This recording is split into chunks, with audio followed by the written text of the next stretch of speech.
Hey guys, welcome back to the channel. This is story about what if Naruto had tried to run away from the orphanage at age 5 part 1. Before I start, please do support for more amazing content and comments for part 2. Do consider to subscribe my channel and share my video to your friends and check out the description as well. Let's start the video. Naruto Uzumaki, age 5. Naruto had been picked on his entire life in the orphanage. He never managed to fit into the other kids around him. Many called him mean names, and others ignored him. Nobody had ever shown him even the slightest amount of kindness. They treated him less than human. It was a hard life. The only thing that kept him alive was the threat of the Hokage's wrath upon anyone who dared to harm him. They still kept him just alive. He was never shown comfort when he was sick. He was never shown care when he was hurt. Naruto attempted to run away. He was missing for 16 hours before a silver-haired Umbu found him hiding in the forest near Training Grounds 43. Upon finding him, the Umbu quickly brought him to the Hokage Tower. "I have located Uzumaki-san, Lord Hokage," the silver-haired Umbu said with a bow. Under his arm was the Uzumaki in question, unconscious. "No formalities here, Inu-san. Everyone else leave the room immediately," Hiruzen Sarutobi, Hokage of Konoha, said with a wave of his hand. Immediately 3 shadows darted across the room and out the door. Upon shutting the door, the dog-masked Umbu stood up and walked toward the couch in the room and laid Naruto down. What would have caused him to run from the orphanage? Hiruzen said idly, taking a puff from his pipe. "I believe I have the answer to that, Hokage-sama," the Umbu started. "It seems the orphanage has found a few loopholes in your protection over Naruto. The laws prevent the overseers from harming Naruto, but we cannot enforce your law against the children. The woman in charge has been giving more food to the children who abused Naruto." "That is unacceptable," Hiruzen said, forcefully slamming his fist into his desk. He pulled out a scroll from said desk and started to write in it. A few minutes had passed, and the Umbu finally spoke. "What will you do about this, Hokage-sama?" Hiruzen stood up, rolled up the scroll he had been writing in, and walked around his desk toward his Umbu. "I have a mission for you should you choose to accept it. I am not forcing you to accept it, but I believe you deserve the first chance to take it." As he said this, he handed the scroll to his Umbu, who quickly read it. The mission was S-ranked. The mission said, "Protect Naruto Uzumaki from immediate threat and harm from the shadows." Length of assignment, 7 years. At all times between missions is to be spent overlooking Naruto Uzumaki's safety and well-being. Hospitalize any physical threat to Naruto without prejudice. No mercy is to be shown. "Hokage-sama, I would be honored to accept this mission. However, this is calling for a 2-man team. Who would you have as my partner?" Inu-san asked. "I believe that Niko-chan would be more than happy to take this mission. It also wouldn't hurt to have a woman in Naruto's life. She is also a better medic than you," Hiruzen said after a few moments of thought. Hiruzen dropped the security seals and called in an Umbu from the waiting area outside. "Please bring Niko-chan here as soon as possible." The Umbu nodded and vanished. Replacing the seal, Hiruzen continued. "There is one more thing I did not write down in that mission scroll. This will be an S-rank mission, but knowledge of the mission is to be considered just as confidential. Naruto will ask questions, I am sure. However, please do not tell him why you are protecting him. I will tell him of his mother soon, and that will be the reason for the protection. Until then, do not give a reason, am I understood?" "Just his mother, why not tell him about his father?" Inu asked. "That I will hold off on until he is a full-fledged shinobi. A little unfair, but I want him to mature before I tell him that. Wouldn't want him to shout it to the world now, would we?" Hiruzen said after a moment of thought. Feeling a slight fluctuation in the seals, knowing it was the equivalent to knocking, Hiruzen lowered the seals and the Umbu he sent to find Niko returned. "I have brought Niko-san as ordered, Hokage-sama," the Umbu said with a short bow. "Thank you, Kuma-san, you may go," Hiruzen said with a small nod back. "Niko-chan, I have a long-term S-rank mission for you to complete with Inu-san here," Hiruzen said as he offered her the scroll. Niko took the scroll and started to read it. When she finished, it took everything she had as an Umbu to not jump up and down in joy. "I accept, Hokage-sama. Thank you for this mission. There is only one more thing, Niko-chan. You are forbidden to tell Naruto your relationship with him, is that clear?" Hiruzen said in a voice that left no room to argue. I understand, Hokage-sama," Niko said quietly. "Do not worry, Niko-chan, I will tell him when he joins the academy at age 8. Until then, this is all I can do for you," Hiruzen said in a slightly soft voice. "Thank you again, Hokage-sama," she said, bowing deeply. "To go into further details, you both will be keeping an eye from the shadows. If need be, you can intervene in any mistreatment of Naruto. If someone is seen harming the boy, you are to drag them to Ibiki at once, is that understood?" Getting a nod from both of them, he continued. "I do not want you to baby him, however. If you feel he is sick, lead him to the hospital, or better yet, bring him here. He already sees me as a sort of grandfather figure, and I would very much like to keep it that way. He will actually accept treatment if I am with him. Niko-chan, I am sorry for this, but that means you will be his primary doctor as well.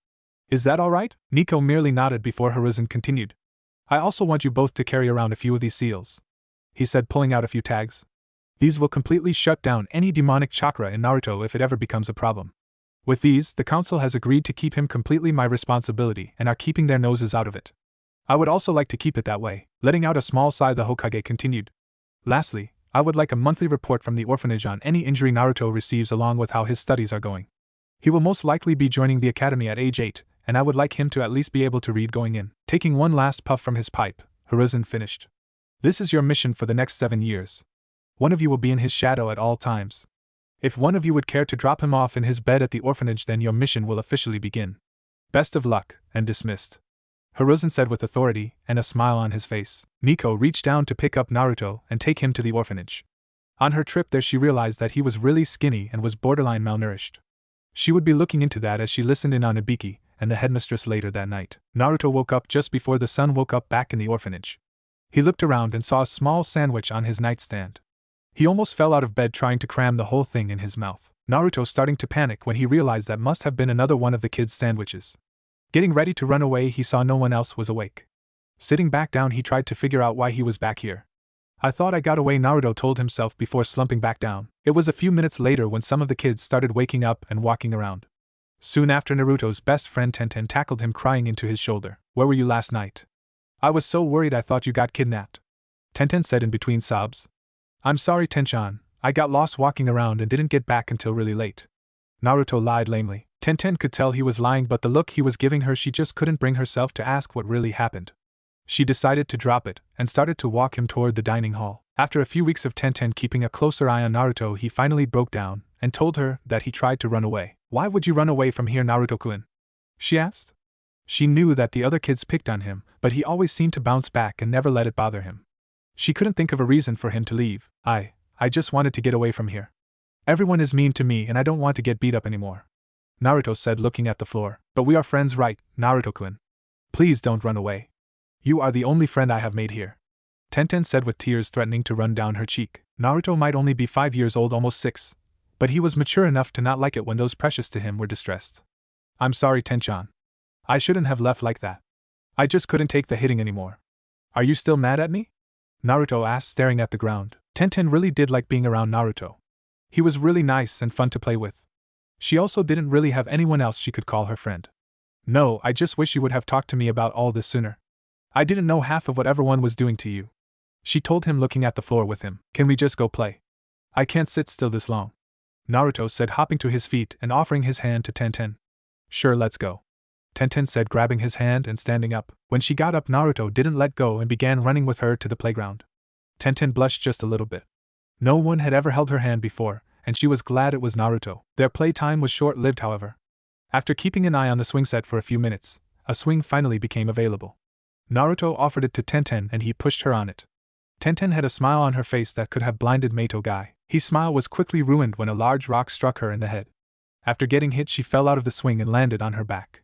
Her head bounced off the ground and a small amount of blood pooled behind her head, and she wasn't moving. Tenten! Naruto screamed, rushing over to her. He saw the blood and started to panic. He didn't know what to do, so he started looking around furiously for an adult. He didn't find any around and started to yell for help. He spotted a group of boys a few yards away laughing, and one of them were juggling a rock. Naruto realized this boy probably threw the rock at Tenten just as he threw the second one. Naruto threw himself in the path of it, getting hit in the chest but protecting Tenten. One of the boys laughed at him for protecting such a stupid girl. The 3 boys starting to approach Naruto. 2 of them had sticks and the third threw another rock. This rock hit Naruto in the head, and he started to bleed into his eye. The boys surrounded him and Tenten, and one poked Naruto with his stick and the other boy tried to swing at Tenten's face. Naruto dove over her and covered her face with his body. Now isn't this sweet? This idiot is protecting the other idiot.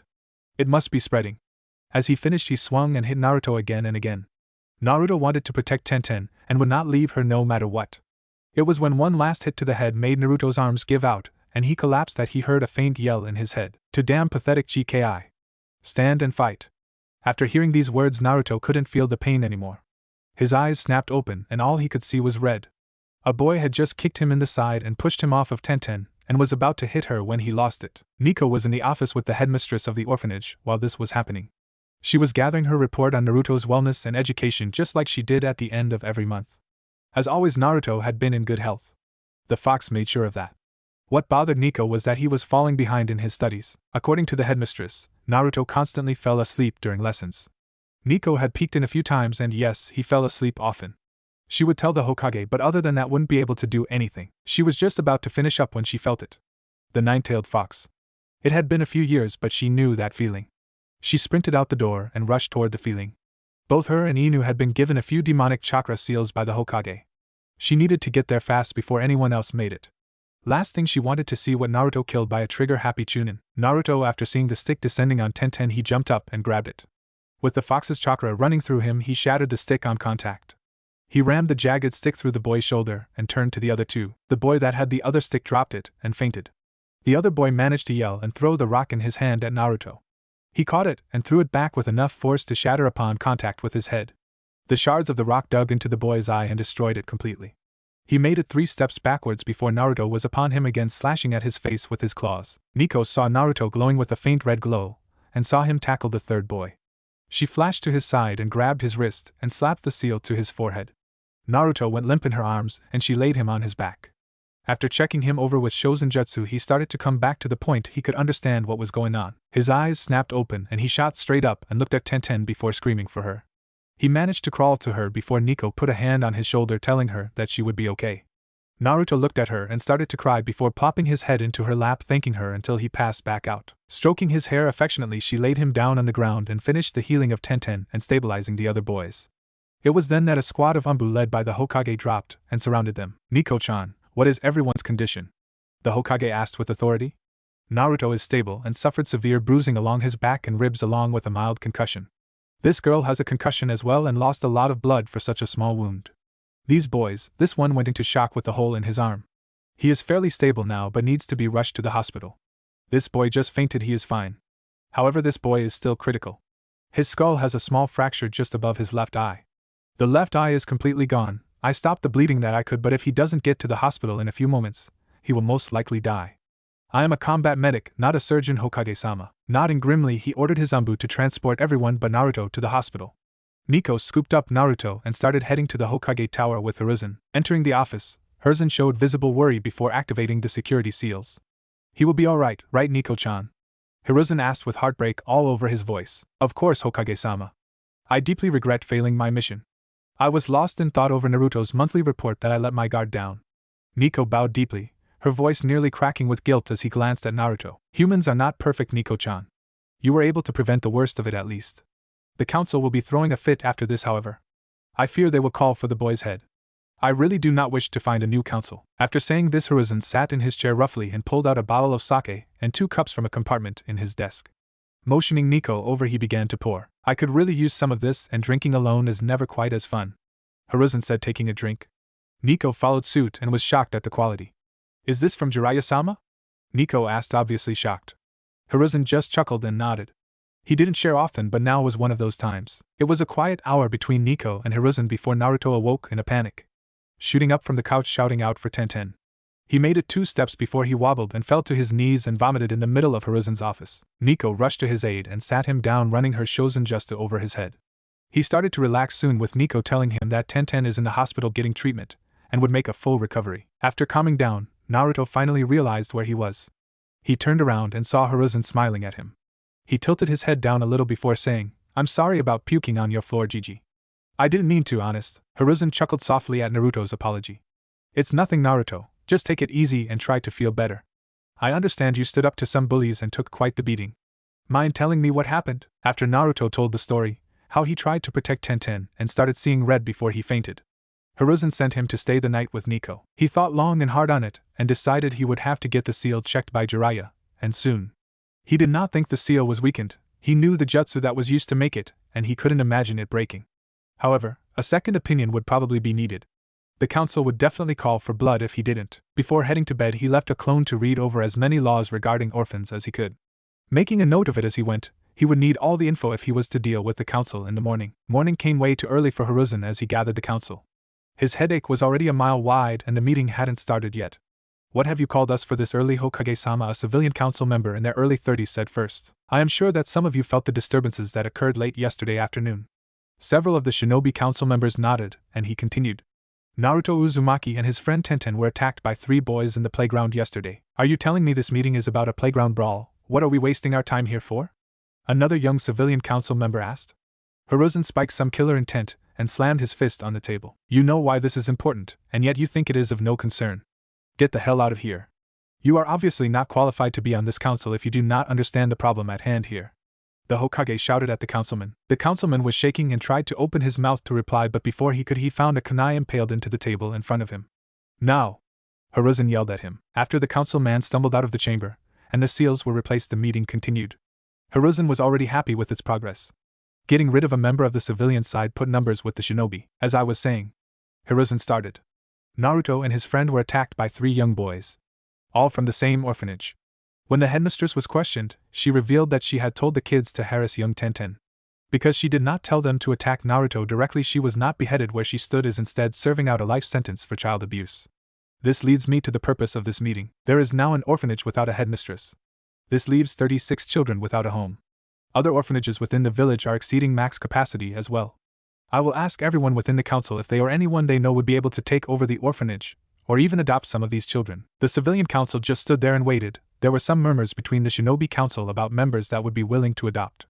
Shikaku, Choza and Enochi all agreed that there would be couples within their respective clans that would be willing to adopt. They would also call a few members to oversee the orphanage for the moment. There leaves only one last thing to address then, Hiruzen said with a sigh. During the attack on his person, Naruto has tapped into the 9-tailed fox's chakra to protect his friend Tenten. The council quickly turned into chaos on the civilian side.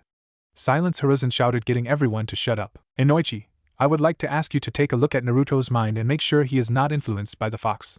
Is that acceptable? Hiruzen asked kindly. Is the seal still fully intact, Hokage-sama? Enochi asked. To my eye it is still in perfect condition. However, I have recalled Jiraiya to come back to the village within the week. He will be double-checking the seal. Hiruzen said. With your permission, Hokage-sama, I would highly prefer to wait until Jiraiya checks the seal before I dive into Naruto's mind.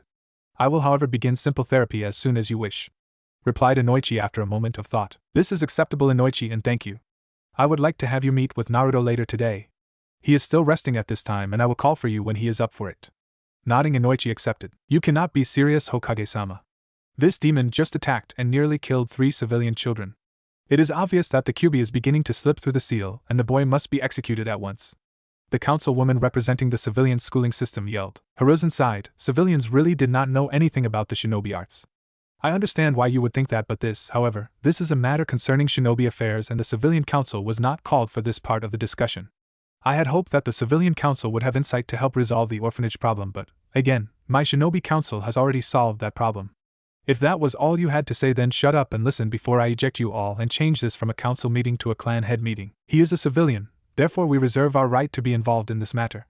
An older councilwoman said with a grin that showed she thought she won. Hiruzen merely stated that due to a law that the second Hokage put into effect before his death, any orphan that happens to be heir to a clan with no other surviving members will be seen as clan head before he is seen as a charge of the village. Therefore, Naruto is already officially the head of a shinobi clan and not a mere civilian. Upon reaching the rank of genin, he would be allowed to receive inheritance and sit in on the council if he so chose to. And after reaching the age of 18 or reaching chunin, he would be allowed to vote on council matters and be encouraged to produce an heir by any means. Clan Restoration Act. Hiruzen sighed inwardly. I hope Naruto doesn't hate me for being forced to enforce this law when becomes of age. He pushed those thoughts aside as the head of the Uchiha clan spoke up. Hokage-sama, I believe with these recent events that Naruto should be kept under tabs at all times. I believe the Uchiha clan is the best to undertake this task. It is said that our Sharingan was able to assist the first Hokage in capturing the beast in the first place, he said with a smirk. Yes, you do have a fair point. I know you wish to adopt Naruto at an early age, but that was not possible. If memory serves, there was a rather talented Uchiha that was preparing to join the Umbu a few weeks back, correct? Hiruzen asked, looking deep in thought. Fugaku smiled inwardly. Itachi would be perfect to get the brat on their side. Yes, Itachi would make for a great Umbu to keep an eye on the boy. Hiruzen chuckled inwardly. He had already spoken to Itachi and knew he was one of the most loyal people he had at his disposal. You misunderstand. I would like for Itachi-kun just to socialize with Naruto. He would be in a position to assist Naruto far more than if he were an Umbu. I feel that having someone show Naruto any form of kindness would do wonders in keeping his emotions in check. Another strong suit for Itachi-kun. He will also be assisting from the shadows, but for now I think he should have a face. During this long-term mission, I also believe that Itachi-kun can be training to fill the role of Umbu captain within a few more years. Keeping him close to Naruto will give him all the time to train that he could need. Slightly annoyed that he couldn't get the fox under his control before they betrayed the village, the Uchiha clan had accepted the plan and would send Itachi to the Hokage that night for his mission. With all of their business taken care of and everyone more or less happy about the outcome, everyone left the chambers. Hiruzen had thought hard about having Itachi become close to Naruto. Before he was to join the Umbu, Itachi had told the Hokage about a potential betrayal by the Uchiha clan. It was still a long ways away, but the threat was there. With that, Itachi became a double agent for the Hokage, with the impending Umbu promotion being a good thing to the Uchiha clan with potential gains and information from it. Itachi was loyal only to the village, however, and it backfired. He would have a lot to think about tomorrow and would have to update Inu and Niko. There was the meeting with Enochi later that day as well. It was already a long day, and it was only going to get longer. Naruto awoke in a strange place. It looked like a home. He pinched himself in the arm and winced. He looked at his arm and saw it was covered in bandages. He could remember talking to the Hokage about what happened at the playground. That's right, I was hurt pretty bad. He barely got the thought through his head and cried out Tenten. He barely got the name out of his mouth before a female Umbu wearing a Niko mask rushed into the room. Naruto-kun, are you alright? She asked with just the slightest hint of worry. Not that Naruto would notice. Yes, thank you very much. Where am I? Naruto asked. You are currently at my home. Hokage-sama asked me to let you rest here a little and keep an eye on your injuries. Speaking of, let me give you a quick checkup, Niko said in a soft, non-threatening voice. She knew he didn't like doctors and didn't want to scare him off. He still flinched but sat down and didn't run away. Finishing up his checkup, Niko asked him if he was hungry. Naruto's eyes lit up instantly. Yes, I'm very hungry, Naruto blurted out. Naruto thought about it for a second, remembering the Hokage telling him to always thank anyone who showed him such kindness. He bowed slightly. Thank you. Niko almost flinched. His attitude did a complete 180. He showed manners but was really eager to eat. That sort of attitude was a sign of starvation. She ignored it for now. Enochi would check him out in a short while anyway. Niko, after realizing she had paused for a second, said, No problem, Naruto-kun, I'll go fix something for lunch. Your clothes are on top of the dresser, get dressed. Hokage-sama was wanting to see you again when you were ready. In the kitchen, Niko threw together a quick sandwich. She really didn't want to make the Hokage wait, and she really didn't know how to cook anything else. She trained to be a shinobi, not a cook after all. She was shaken out of her thoughts when Naruto entered the room and watched her bring the food to the table. Is that drool? Niko thought, watching him start the sandwiches down. Thank you so much for lunch, Niko-oni-chan. Naruto almost shouted before taking a bite of the sandwich in front of him. Niko smiled behind her mask. She was still just 15 years old, and she had to admit, it had been a while since anyone had given her such an affectionate nickname. After a quick lunch, Niko and Naruto made their way to the Hokage tower.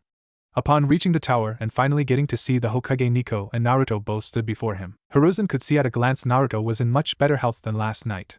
Before they started talking, the Hokage signaled to an Umbu hidden in the wall. He pulled out a small scroll and handed it to him before whispering something in his ear. Nodding, the Umbu vanished to carry out his orders. Niko had a hunch what he went to do but remained silent. Naruto, however, thought that was so cool how he just vanished like that. After Naruto settled down a bit, they discussed yesterday's events a little more clearly. Naruto talked about Tenten-chan quite affectionately. A detail that neither Hiruzen or Niko passed over. After a little teasing by the Hokage about Naruto's girlfriend, which Naruto denied, Hiruzen felt someone disturb the seal. He lowered it and heard a knock on the door. As the door opened, Enochi Yamanaka entered. Good afternoon, Hokage-sama, Enochi said with a small bow. Good afternoon, Enochi-san. Thank you for getting here in such a timely manner. I trust you read my note, Hiruzen said with a smile. Of course, Hokage-sama, Enochi replied. Well, I would say now is as good a time as any. Naruto-kun, this is Enochi Yamanaka. He is the head of the Yamanaka clan. They specialize in the workings of the mind. I asked him if he could talk to you about yesterday, Hiruzen said with a smile. Naruto cocked his head to the side with a confused look on his face. I don't understand, Gigi. Why did you want us to talk? Well, Naruto, when you and Tenten-san were attacked by kids from the orphanage, I was worried you wouldn't be able to go back. I wanted Enochi here to see be a second opinion if you would suffer from anything long-term from your attack. It is common after all, Hiruzen said smoothly. He couldn't tell Naruto the whole truth even if he wanted to. Naruto still looked confused but nodded anyway. Enochi introduced himself and just chatted with Naruto for a short while before asking any questions about what happened. Naruto averted his eyes to the Hokage and Niko a few times when Enochi hit a sore spot in his past. Seeing this, Enochi went over to the Hokage's desk and dropped him a small note in front of him. The note simply said, possible distrust of strangers and reliance on familiar faces to be able to adapt to new social interactions. I would like to test this, but it would require you and Niko-san to leave the room for a few minutes. Niko-san can stay in the wall and watch as well in case he panics. I believe this to be unhealthy but fixable while he is still this young. Hiruzen nodded and stood up. Niko-chan, could you accompany me for a moment? I need go over a few things. Hiruzen said. Of course, Hokage-sama. Niko replied, standing up as well. They both walked out the door and closed it behind them. Enochi took a sip of water and got back to talking with Naruto. The change was almost night and day. The door closing caused Naruto to noticeably flinch. His eyes also seemed to widen a bit. Enochi cringed internal. The orphanage must be terrible if he responds this bad to a one-on-one confrontation with someone he has known for almost an hour now. Enochi tried to continue with the conversation, but Naruto was showing signs of fear and distrust. Without a constant in his life, he may recede further into his shell. That Tenten girl must be important to him if he can handle an orphanage full of people without cracking. Enochi thought with a sense of dread. This just turned into months of therapy instead of weeks. Not that he minded, of course, he liked Naruto after all. He was a very honest kid with a good sense of right and wrong. He just had to figure out how he could get him to at least get people to arm's reach without knowing them for months. It was a moment later when the Hokage and Niko returned. Naruto instantly settled down a little, revealing that he was sitting very rigidly while they were gone. The Hokage felt his heart break a little at that. He didn't want to cause Naruto any pain, and that is exactly what he had just done. Niko had to resist the urge to run over to him and make sure he was alright. She wasn't going to let someone who saw her as an older sister suffer. Enochi turned and nodded grimly at the Hokage. Hiruzen knew exactly what it meant and nodded back before taking his seat back at his desk. The sun was just starting to set and Naruto looked absolutely ragged. Hiruzen understood the seriousness of the situation, and Enochi was the best person to solve it. He just couldn't stand it anymore today. Hiruzen stood up and stretched a little bit. It is getting a little late, Naruto-kun. Would you like to go out and get something to eat? Hiruzen said with a smile. Naruto felt all of the tiredness wash away and jumped up. Yada, you know it, Gigi. Can we go to Ichiraku's? Naruto asked with excitement in his voice. Of course, Naruto-kun. Niko-chan, Enochi-san, if you would like to join us, I will pick up the bill. Hiruzen said, motioning toward the door. Thank you very much, Hokage-sama. That sounds great. Niko and Enochi both said with a small bow. Naruto practically yelled, then let's go. Before he started skipping down the hall singing about ramen. Dinner at Ichiraku's was fairly quiet. Ayam was worried about Naruto and his bandages. He got her to calm down and managed to get down a few large bowls of ramen before Enochi said he should really be getting back home. I will have a full report on your desk first thing tomorrow morning, Hokage-sama. Enochi said quiet enough that Naruto wouldn't hear him. Hiruzen nodded and sent him on his way. Back in the restaurant, Naruto realized something was missing. It took him a moment, but it finally hit him like a brick to the head. Gigi, can we go visit Tenten-chan? Naruto asked with worry all over his voice. Hiruzen thought it over. It wasn't too late yet, but he needed to get back to his paperwork. Niko-chan, would you mind taking Naruto-kun to see Tenten in the hospital? Hiruzen asked politely. Of course, Hokage-sama. We should hurry though, Naruto-kun. We wouldn't want to keep her up all night after all. Niko said, getting up from her stool and heading toward the exit. See you all later, thanks for dinner, Gigi. Naruto said with a wide smile. Hiruzen chuckled and waved goodbye as Naruto ran to catch up to Niko. Hiruzen turned back to Itachi and said, here is a little extra. Next time you see Naruto walk by, give him a free bowl of ramen for me. Just say it's on the house. Itachi took the money and bowed to him. Thank you for the continued support. The Gaki is a good kid and I gotta say, seeing him so skinny breaks my heart. Hiruzen nodded grimly. He knew it as well. Upon reaching the hospital, Niko approached the front desk with Naruto hiding behind her. He hated the hospitals, ever since they hurt him worse than he was when he entered. He gave a slight shudder at that thought. I am looking for a young girl named Tenten. Could you point me toward her room? Niko asked in a soft voice. The nurse behind the front desk nodded before checking for the information. Yes, she is in room 210. She is awake and can accept visitors. However, visiting hours are going to be up soon. Please make it a short visit, Umbu-san. Of course, thank you. Come on, Naruto-kun, let's go. Niko said while walking toward the staircase heading to the second floor. Umbu-san. The Gaki you got following you is not allowed in here.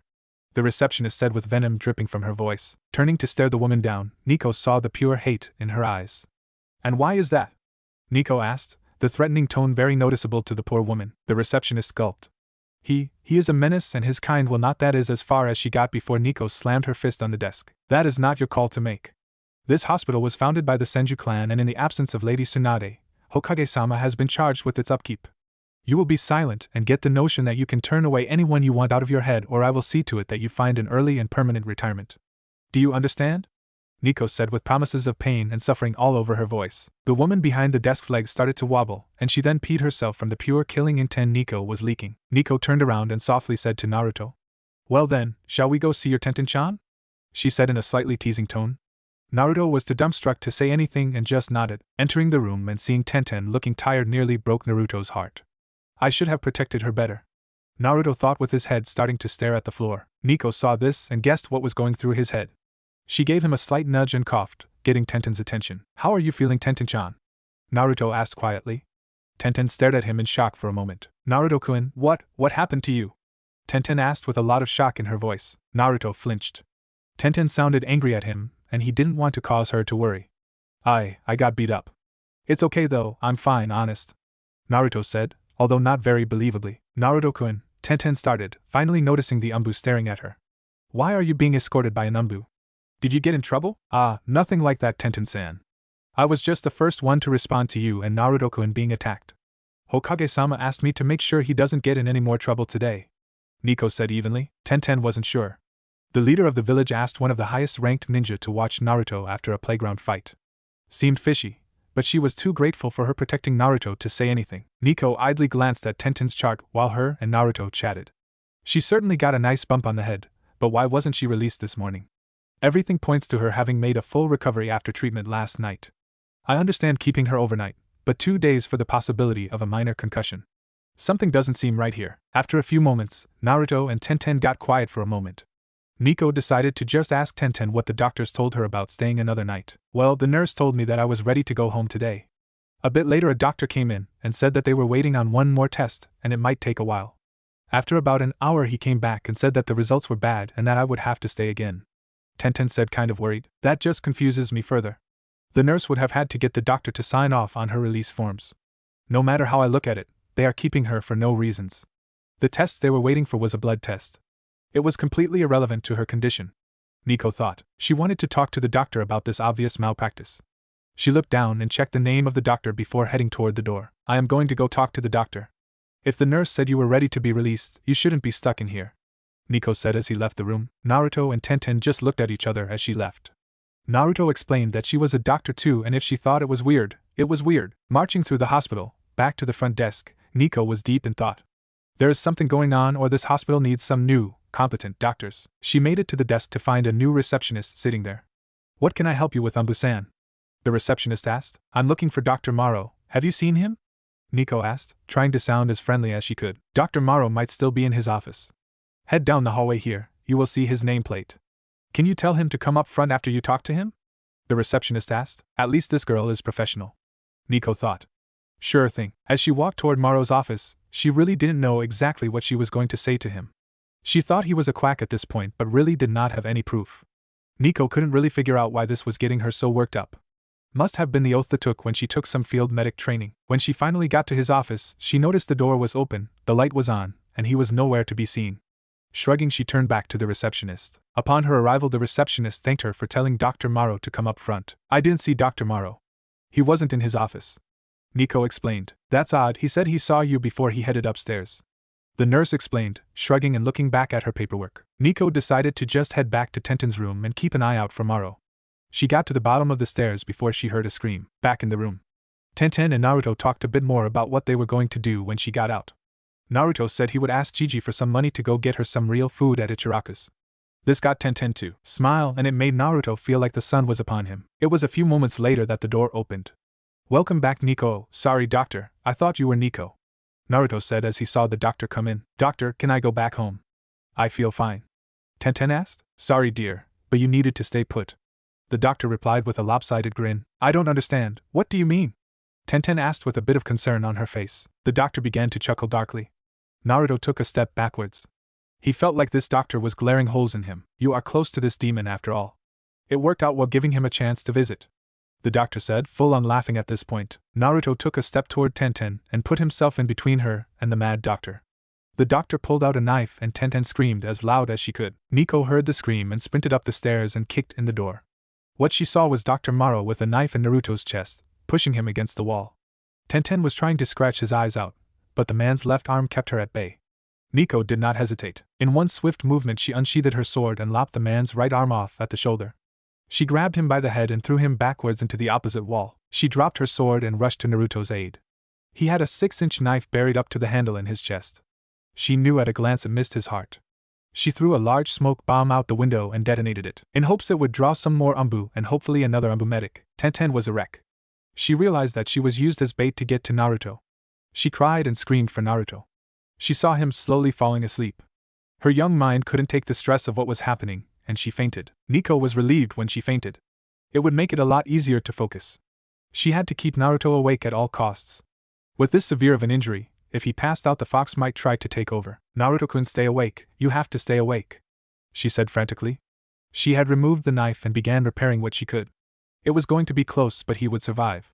He would be sore in the morning though. Just when she had gotten him stabilized to the point his life was no longer in immediate danger, he blacked out. Moments later, Itachi Uchiha came through the window. With a small bow he asked, "Niko-san, is there any way I can be of assistance?" Niko turned and looked at Itachi. The Hokage had already told her that he would be assisting watching Naruto, so she trusted him. Just get that trash over there to Ibiki-san as fast as you can. He will most likely bleed out soon. Just burn the stump closed. Ibiki-san can handle it from there. Nodding, Itachi made 2 shadow clones and held the man still. He channeled fire chakra into his hand and closed it around the stump. After completely burning the stump closed, the clones picked him up and carried him out the window toward Tianai. Is anyone else coming, Itachi-san? Niko asked. Yes, I sent a clone to Hokage-sama's home and to the Umbu headquarters. A squad of Umbu left 2 minutes ago, and should be here in just a second. Hokage-sama just walked out his front door. Itachi said with a nod. Thank you for that. I'm glad someone saw the smoke at least. Niko said. Also fortunate we are in the hospital, she said as she finished stitching the hole in Naruto's chest closed. Niko took a few deep breaths and walked over to Tenten. Giving her a quick once-over, she confirmed she just fainted and was fine. She sat down and waited for the Umbu and the Hokage to arrive. After the Hokage arrived, he ordered the Umbu to search Maro's office for anything relating to the assassination attempt. Coming up empty, they were called off. After a few moments of silence, Niko spoke up. Hokage-sama, I feel the hospital's security has been completely compromised. Naruto-kun is no longer safe here. With your permission, I would have him stay at my home until he is physically fit. Niko said with a little worry in her tone. Yes, that would probably be for the best. While the shinobi medic need have enough common sense to not try and kill the boy, we have to investigate everyone now. Itachi-kun, please go with her, and keep an eye out tonight. Report back to me in the morning with an update on Naruto-kun's health. Hiruzen said after a moment. Itachi nodded and agreed. Should we also watch over this girl, Hokage-sama? Itachi asked. Hiruzen looked to Niko with a questioning look. Niko sighed. It will not be a problem, Hokage-sama. Thank you, Niko-chan. Hiruzen said as he stood up to head back home. Keep all of this under wraps for now. I will see Ibiki in the morning and we will go from there. Hiruzen finished and walked out the door. After a short walk with their charges in their arms, Niko and Itachi made it to Niko's apartment. It wasn't anything fancy. Just a simple 1-bedroom apartment with an empty spare room turned into a guest bedroom. Niko sat Naruto down into the couch and walked to hallway closet. She pulled out 2 futons and laid them out in the spare room. Itachi laid Tenten down into the futon, still in her hospital gown, and pulled the covers over her. Walking back toward the living room, he saw Niko changing Naruto's bandages. Itachi looked at him with indifference. He could see the obvious signs of malnourishment, but it was not his place to say anything. He would mention it in his report, but nothing more was needed. Niko, however, was completely disgusted. When she first repaired the damage to his chest, she was in such a hurry she didn't get that good of a look at him. Now, without bandages, no life or death situations, all she could see was skin and bones. No wonder he couldn't focus in the orphanage classrooms. It had to take constant effort to even stay awake. Something else to add to my report, Niko thought. Itachi-san, could you have a clone run a quick delivery for me? Niko asked as she started to write down a short note. The Akimichi family clan head should be home at this time, so shouldn't be a problem, Itachi said in a flat voice. How did you know I was going to send you there? Niko asked, her voice betraying the slight amount of shock. Your body language while examining Naruto-san suggested that you were disgusted with his current state of malnourishment. From that I assumed you would ask me to retrieve a remedy from the Akimichi family. It is also only logical to go to the clan head with regards to Naruto-san, as he knows fully of his importance to the village. Itachi replied in a simple, calculating voice. Yes, I would ask of them for something to help with malnourishment. Please just pass this on to the clan head and bring back whatever they recommend. If necessary, just tell them who it is for, Niko said with just the slightest amount of authority. It will be done, Itachi said as he made a clone to carry out the task. It was a few hours later, late into the night, when Naruto finally awoke. Sitting up, Naruto looked around for a moment before realizing he was back at Niko's home. I keep winding up here, don't I? Naruto idly thought as he stood up, with a little effort. I'm alive, how am I alive? He thought until he looked at his bandaged chest. Duh, Niko healed me. I should go thank her again. With this thought, Naruto walked to the door that led to the living room. Before he opened it, he heard giggling. Sounds like Tenten-chan. Naruto thought before he paused a little longer. As he listened in, he came to a few conclusions. Tenten was truly the best friend a boy could ever hope for. Niko seemed like she really did think of him as a younger brother. Lastly, whoever the other guy in the room was, he really didn't talk much. Before Naruto had time to think much more on it, the door was opened by Niko. Naruto-kun, you really shouldn't be moving around yet. You were stabbed in the chest for crying out loud, Niko said, using her best scolding voice she could. Naruto scratched the back of his head. Sorry Niko Wani-chan. I kind of forgot, you are so good of a medic it didn't hurt anymore, Naruto said with the brightest smile he could muster. Niko sighed in defeat. It was impossible to stay mad at him. He was just too innocent after all. It's all right Naruto-kun, just please, if you get hurt again, wait for the doctor's permission before you start moving around, she said. I forgot, Naruto started before bowing a little. Thank you for healing me again, Niko Wani-chan. Well come on, your little Tenten-chan has been worried sick about you, Niko said with a slightly teasing tone. Naruto followed, although a little red in the cheeks. As Naruto came into the living room, Tenten shot up and charged straight at him, looking to hug him. Naruto-kun, you are okay? She practically yelled as she ran. Before she could glomp him, Itachi stood up and grabbed her shirt. Niko had given her a large t-shirt. You should be careful, you don't reopen his wounds, Tenten-san, Itachi said flatly. Yes, sorry, okay, Tenten said quickly, trying to wiggle out of Itachi's grasp. Itachi released her, and she ran to stand right in front of Naruto. Tears started to roll down her face as she tried to speak. Why didn't you run away? Tenten stammered out. Naruto didn't understand. What do you mean, Tenten-chan? There was a crazy doctor guy with a knife. Was I supposed to try and run away and leave you behind? Naruto said. Tenten had no idea how to reply to that. She had thought he was stupid for not running. It completely slipped her mind that he was wanting to protect her. Sorry, Tenten whispered. Don't be. It was just the first thing that came to mind. I didn't really think about running, Naruto whispered back. With their conversation coming to an end, Niko decided she should talk. Naruto-kun, you should eat something. You have been unconscious for most of the night. After throwing together a quick meal, everyone sat down to eat. Most of the conversation was just trying to talk out the shock of someone trying to assassinate Naruto. At the end of the meal, however, Niko pulled out a small green pill. Naruto-kun, I need you to swallow this pill for me, Niko said as gently as she could. Sure one-chan, Naruto said, taking the pill. Naruto swallowed the pill and Niko was actually a little surprised.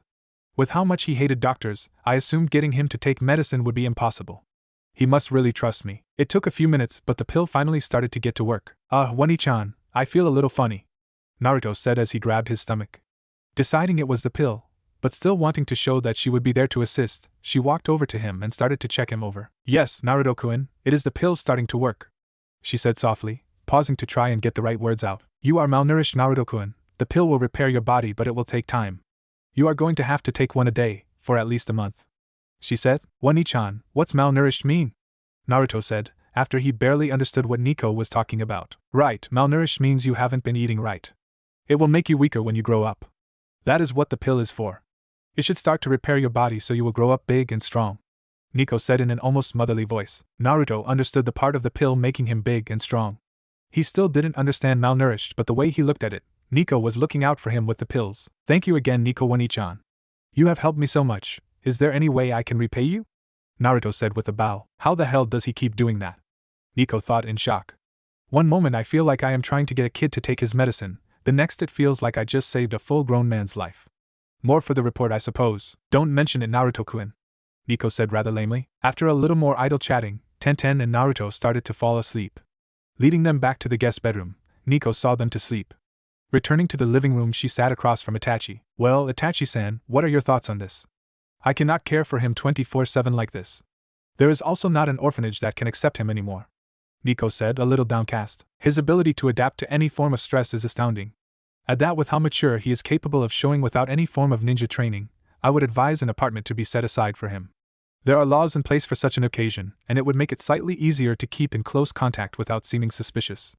Itachi replied in a calculating tone. Itachi truly is a phenomenal shinobi. I have been thinking this over for weeks and he comes up with a better idea within hours, Niko thought, staring at Itachi. I will put the suggestion in my report. The next problem would be, what do we do with Tenten? If we toss her back to an orphanage, the civilians may still go after her to hurt Naruto-kun. If she is adopted into a civilian family, Naruto-kun would never be able to see her again. Even if she goes to a ninja family, odds are slim. That could cause him enough emotional turmoil to commit suicide and render the seal void, Niko said grimly. Itachi knew of the fox. It was part of his mission after all. While he did not know what would happen if Naruto killed himself, he knew that if Tenten was killed, the odds of the fox being set free were very high. At this point in time, the safety of both should be preserved. Both may become targets, so separation at this time would be unwise. Itachi said, pondering any other solutions in his head. Both quieted down, thinking hard on what to do. They both shared similar views on how to keep Naruto safe, so there was no conflict of interests there. They both pulled out scrolls and began writing their reports for the Hokage in the morning. Upon completion, they decided one of them should stay awake in case anything went on. Niko slept first before letting Itachi catch a little sleep himself. As morning rolled around, both Niko and Itachi were awake with the rising of the sun. They both agreed that both kids would be asleep for some time still. They, however, could not decide how they would go to report to the Hokage. We cannot leave them here alone. Niko started before Itachi cut her off. There is no need anymore. Itachi replied, heading toward the door. Opening the door before a knock could be heard, Itachi revealed Inu standing there sheepishly. Niko-chan and Itachi-san, you are to both turn in your reports at once. I will stay behind for the mission, Inu said, letting himself in. Inu Taishu, with that everything is sorted out. Thank you for your timely arrival, Niko said with a hint of amusement in her voice. Let us be off then, Itachi said before heading to the rooftops toward the Hokage tower. Niko let out a barely audible sigh before following suit. Inu looked around a bit, and found Naruto and Tenten asleep in the guest bedroom. They both seemed at peace, at least that was a good sign. Deciding they were fine, he headed back toward the living room before the scent of coffee caught his attention. Grabbing a cup, he sat down in the living room and pulled out his favorite orange book. It was only a few minutes that Niko and Itachi arrived at the Hokage tower. Taking a seat in the waiting area, they waited for his current meeting to be done with. It was only about 10 minutes before Enochi exited the Hokage's office. Enochi-sama, are you in a hurry to be anywhere else at the moment?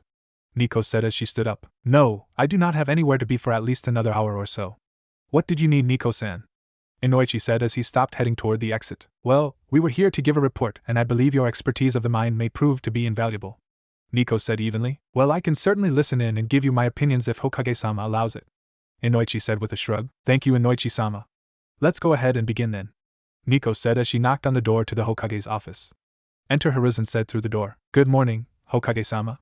We are here to give our reports over our charges of last night, Niko said, bowing. Yes, but why have you brought Enochi-sama with you?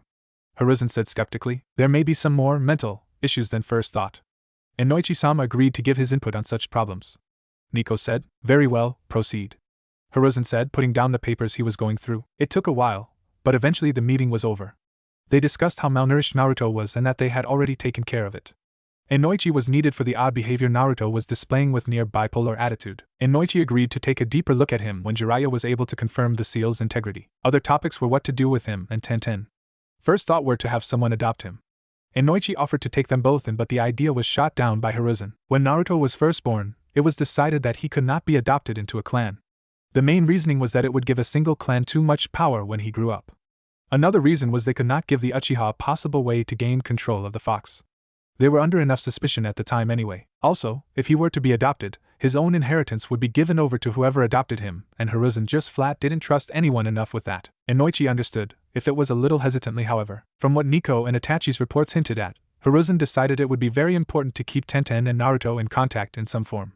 For the time being, that meant staying with Niko. The excuse that they would have to use was that the hospital was still going through investigation after Naruto's failed assassination. Everyone seemed to agree, and with that taken care of, everyone was dismissed until Jiraiya was to return in 2 days. Upon their return to Niko's apartment, they found themselves looking at a rather odd scene. In the back of the apartment building there was a small park.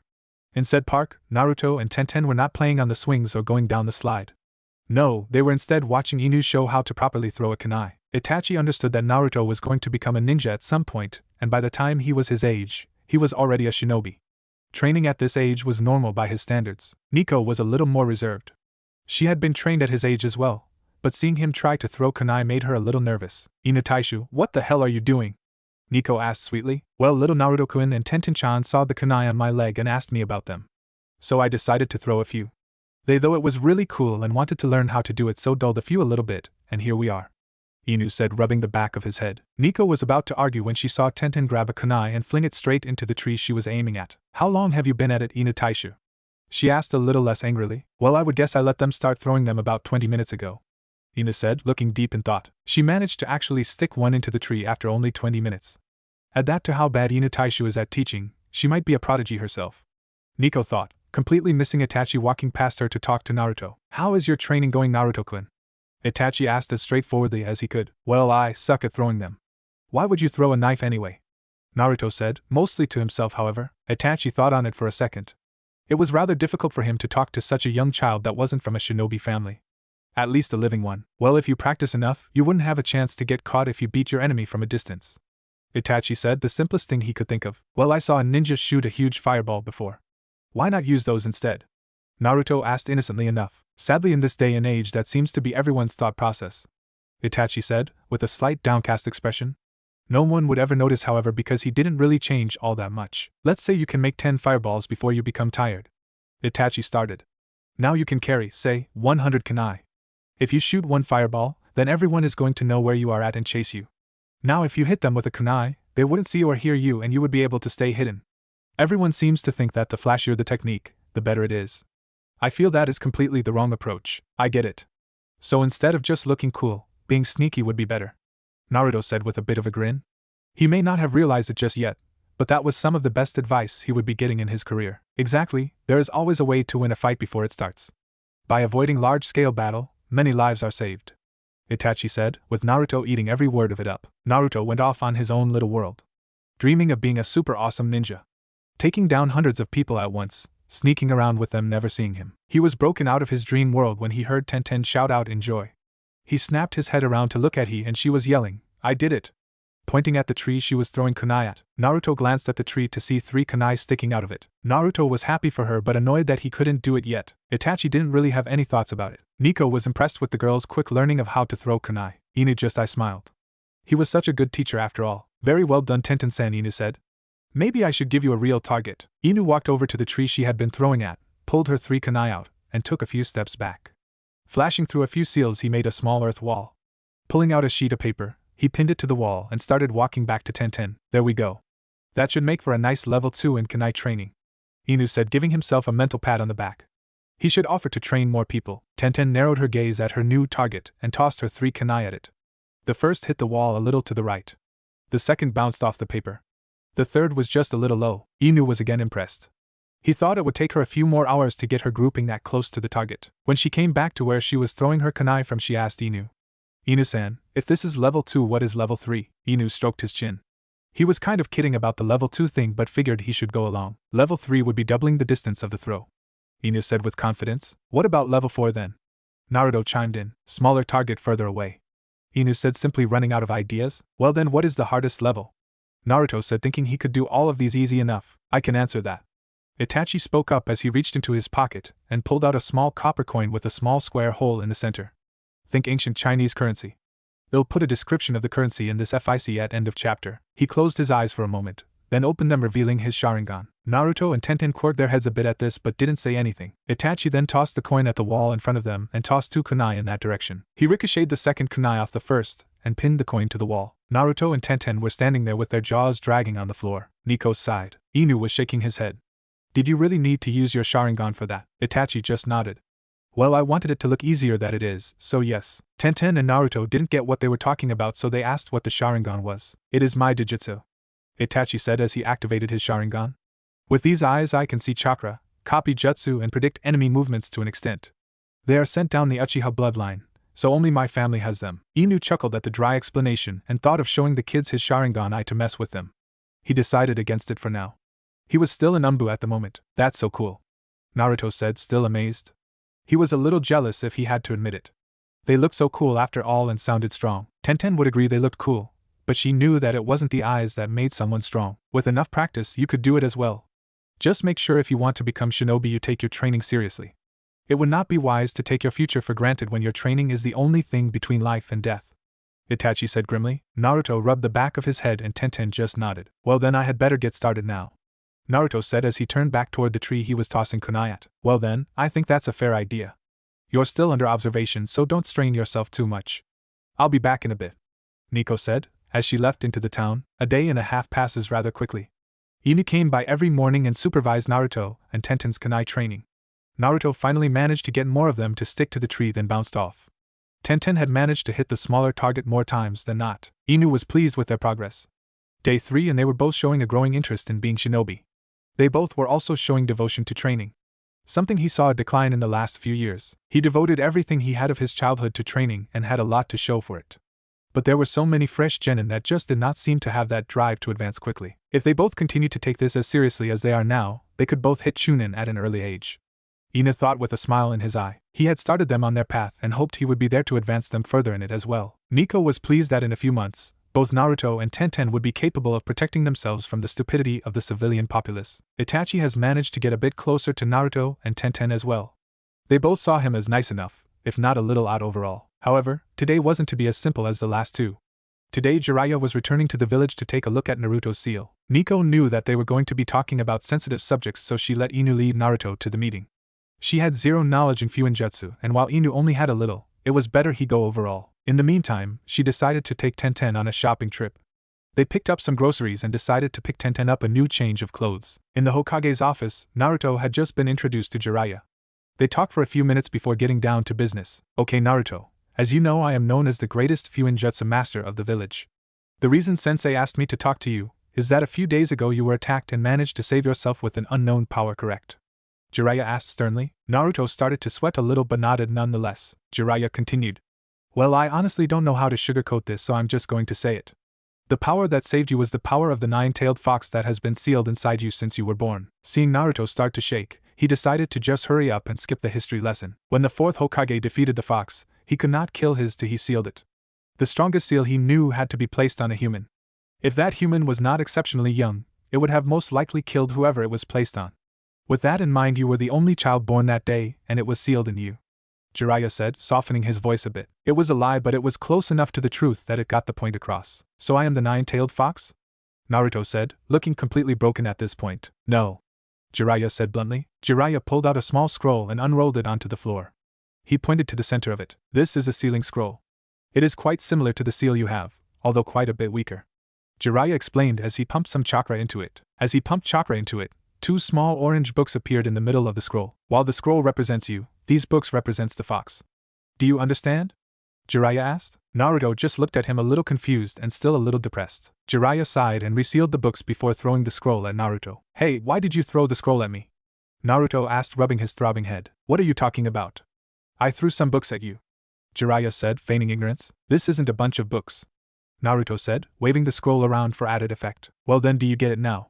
Just because there are a bunch of books inside the scroll, doesn't mean that the scroll is a bunch of books. It is still a scroll. Jiraiya explained. Naruto thought about it for a moment before nodding. Taking the scroll back from Naruto and tossing it to the Hokage, Jiraiya continued. This brings me to the second reason I am here. All the old goats in the council seem to think the seal holding the fox is breaking. The fourth was a Fuinjutsu Grandmaster if one has ever been seen in the village. I know it is fine, but they told me to come look at it anyway. Jiraiya had Naruto pull off his shirt and ran two fingers glowing with chakra across his stomach. Both he and Hiruzen cringed slightly at how scrawny he looked. Naruto watched with interest while he worked.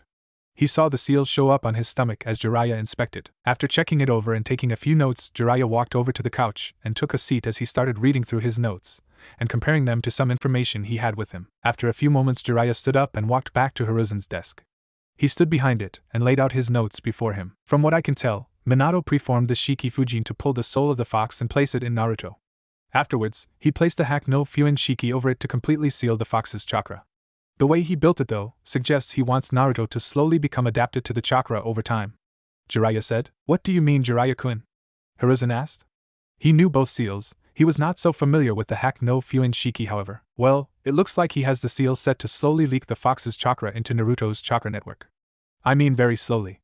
When he died, he sent a scroll toad to me with some sort of key formula in it. When I received it, I didn't understand what it was. How it was built, however, appears to coincide with this second seal and should allow me to tighten or loosen the flow of the fox's chakra at will. Jiraiya explained, thinking about it more and more. How much chakra is currently being leaked right now, Jiraiya-kun? Hiruzen asked with a bit of worry to his tone. From what I can feel from the seal, it would be enough to activate a small storage scroll maybe once a day. There is absolutely nothing to worry about there. From my best guess, it will strengthen his coils just a bit with use. Jiraiya said with a bit of a smile. This kid has it made. His coils are going to be made of steel by the time he hits Jonin. If I can manage to regulate how much of the demon's chakra is pulled through the seal as he grows, he may just become immune to it after a few years. Jiraiya thought. Well then, how about Naruto-kun's mental well-being? Can the fox influence his mind? Hiruzen asked. Not at all. The seal completely locked the fox's soul deep in Naruto's subconscious. Any form of control should be completely impossible for it. Jiraiya stated flatly. But I heard it yell at me before. Naruto said quietly. Jiraiya stroked his chin thoughtfully. Has he talked to you since then? Jiraiya asked Naruto. Naruto shook his head in the negative. Well then, I would wager it was with the fox's chakra more freely flowing through you. You were able to hear it from deep in your mind. I do not believe, however, that it actually directly contacted you, Jiraiya said as he took a few notes. Do you think that it would be safe for Enochi to check inside his mind? Hiruzen asked. His mood was slowly improving and was hoping that this would be everything cleared for today. If you're talking about the Yamanaka clan head, then I would say it would be safe. I wouldn't recommend anyone else to try it though. I would also like to observe the seal while he does, Jiraiya said before taking a seat once again. Of course. I was actually planning on that. He should be waiting outside actually. I will call him in, Hiruzen said as he stood up and walked out the door for a moment. Returning with Enochi a few seconds later, he returned to his seat. Hello again, Naruto-san. How have you been doing? Enochi asked, trying to make a little small talk before he dove into his mind. I have been fine, Enochi-sama. Thank you for asking, Naruto said with a small bow. Jiraiya quirked his eyebrow and looked to Hiruzen. Hiruzen just shook his head slightly. Jiraiya understood it as I'll tell you about it later kind of motion. Well, Naruto-san, Hokage-sama asked me here to give you a full checkup inside your mind. My clan specializes in the workings of the mind and hopefully can ensure that you are fine after what happened, Enochi said with a slightly down look on his face. I think I understand what you mean. You think the fox is controlling me. What do you need me to do? Naruto said with a rather dull look on his face. Enochi snapped his head toward the Hokage. Why the hell did he tell Naruto about the fox? Enochi asked himself. No matter, should make it a lot easier to do this anyways. All I need you to do is relax and close your eyes, Enochi said as calmly as he could. He didn't want his voice to sound as angry as he was at the moment. Naruto nodded and closed his eyes. As Enochi rested his hands on the sides of Naruto's head and began his jutsu, Jiraiya proceeded to place a hand on his seal. Inside of the mindscape, Enochi was at a loss for words. Most people's mindscapes were just made of hallways of pure white. If the person led a less than honorable life, the hallways were more of a gray color. All usually had a series of doorways, some being open, some closed, and a few locked. Open doors were usually the thoughts that were constantly on a person's mind. Closed doors were usually memories of the past. Sometimes these were memories that people had forgotten about naturally. Locked doors, however, these were usually intentionally forgotten. Many had been repressed, or just bad memories in context. Usually there were only a few locked doors unless the person was an abuse victim or were just not good people. The color of the walls usually made it easy to determine what it was at first glance. Naruto's mindscape, however, was unlike anything he had ever seen. It was many long hallways of many locked doors. Where Enochi started in was a bright white hallways with only a few open doors. Beyond that, the doors started to close abruptly, and the walls had gotten darker. There were a few spots going down that were bright with only 2 doors under the light, then it got dark again. Unlike most mindscapes, this one went to black. Most of the time you could see a long ways down. Naruto's, however, turned to complete black. It looked like a hallway with many broken lights. The occasional speck of light, all that told him there was more than the first few rooms. Remembering he had a job to do, he poked his head in the first bright open door he saw. He saw a memory of Naruto and Tenten playing alone in the orphanage. He looked into the next few rooms and saw they all had Tenten involved. He decided that it was a recurring theme, so moved on to the first closed door he saw. The walls outside the door were a little darker than the previous rooms. He slowly opened the door to see Naruto crying in an alleyway. He could hear yelling like an angry mob. Enochi instantly understood the implications. He could not believe that something like this would have never been brought up in a council meeting, however. Disgusted by what he had seen, he decided to try another room. Another closed door just across for the one he had just exited. This was another painful room to look into.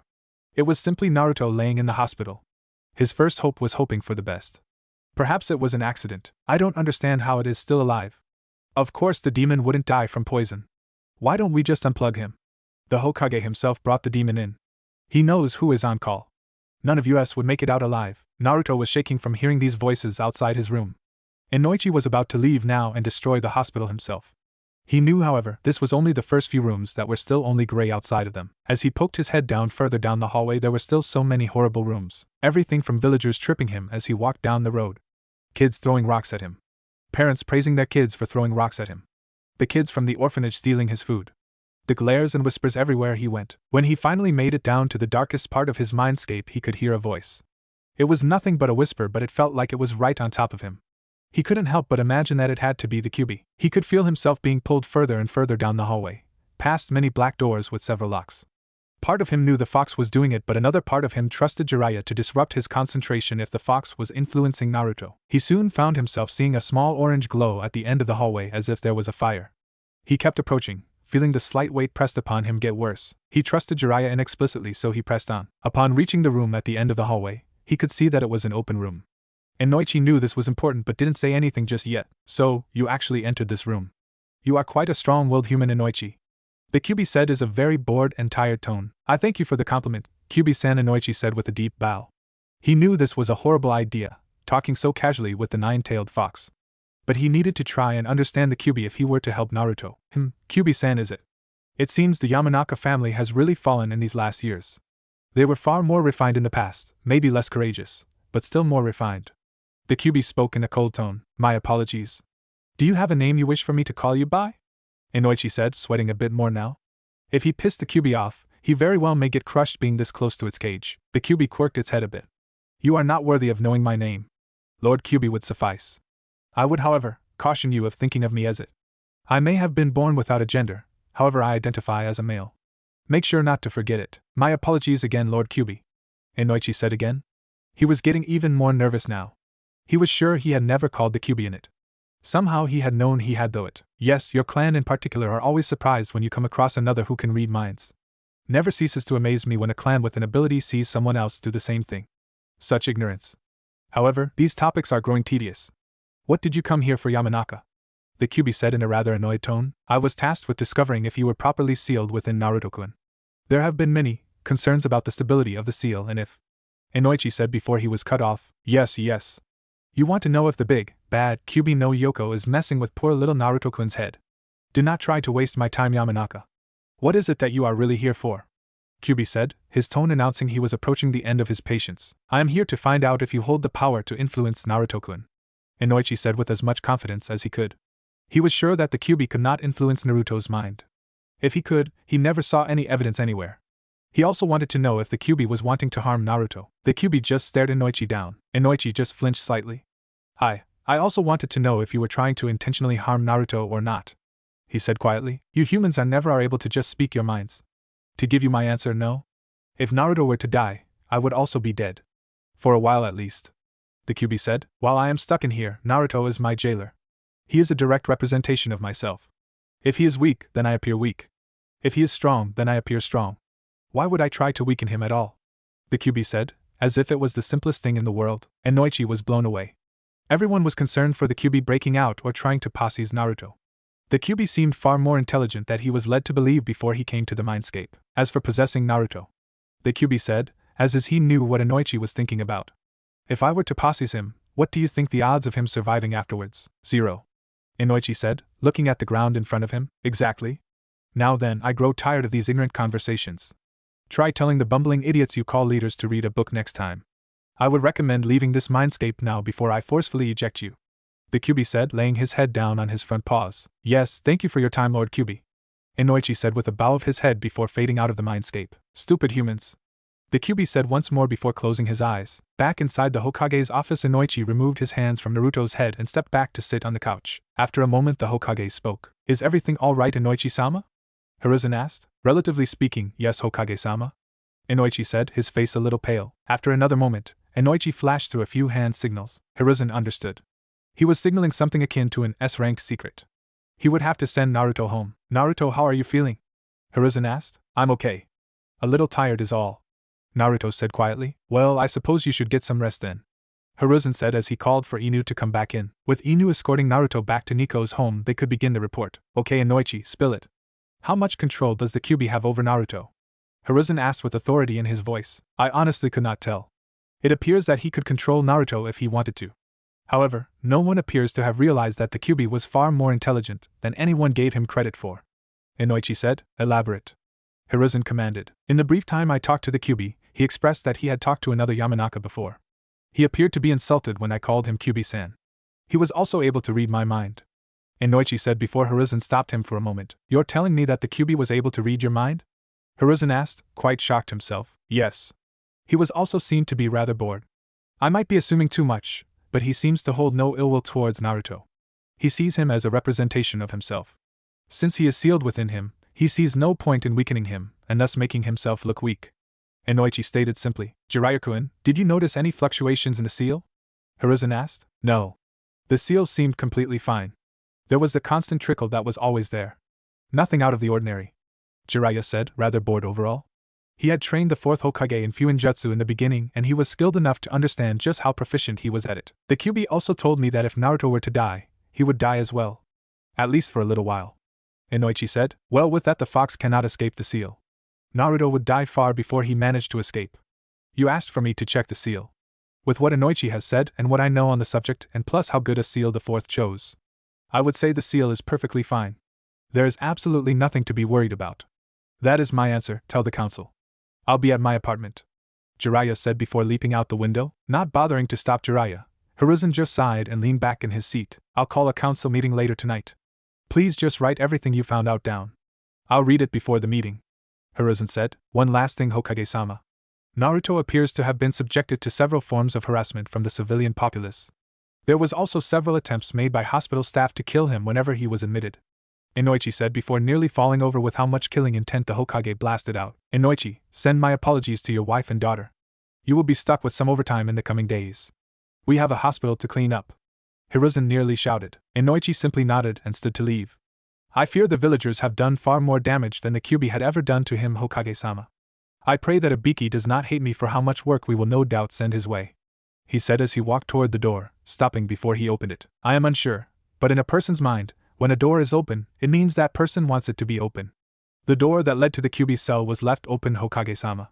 I am unsure what it means, but I think Naruto may have more contact from what we want. Given the memories I saw were not the worst, I would not give it any more thought. He said before leaving the Hokage to his thoughts. Naruto woke up in an unfamiliar place.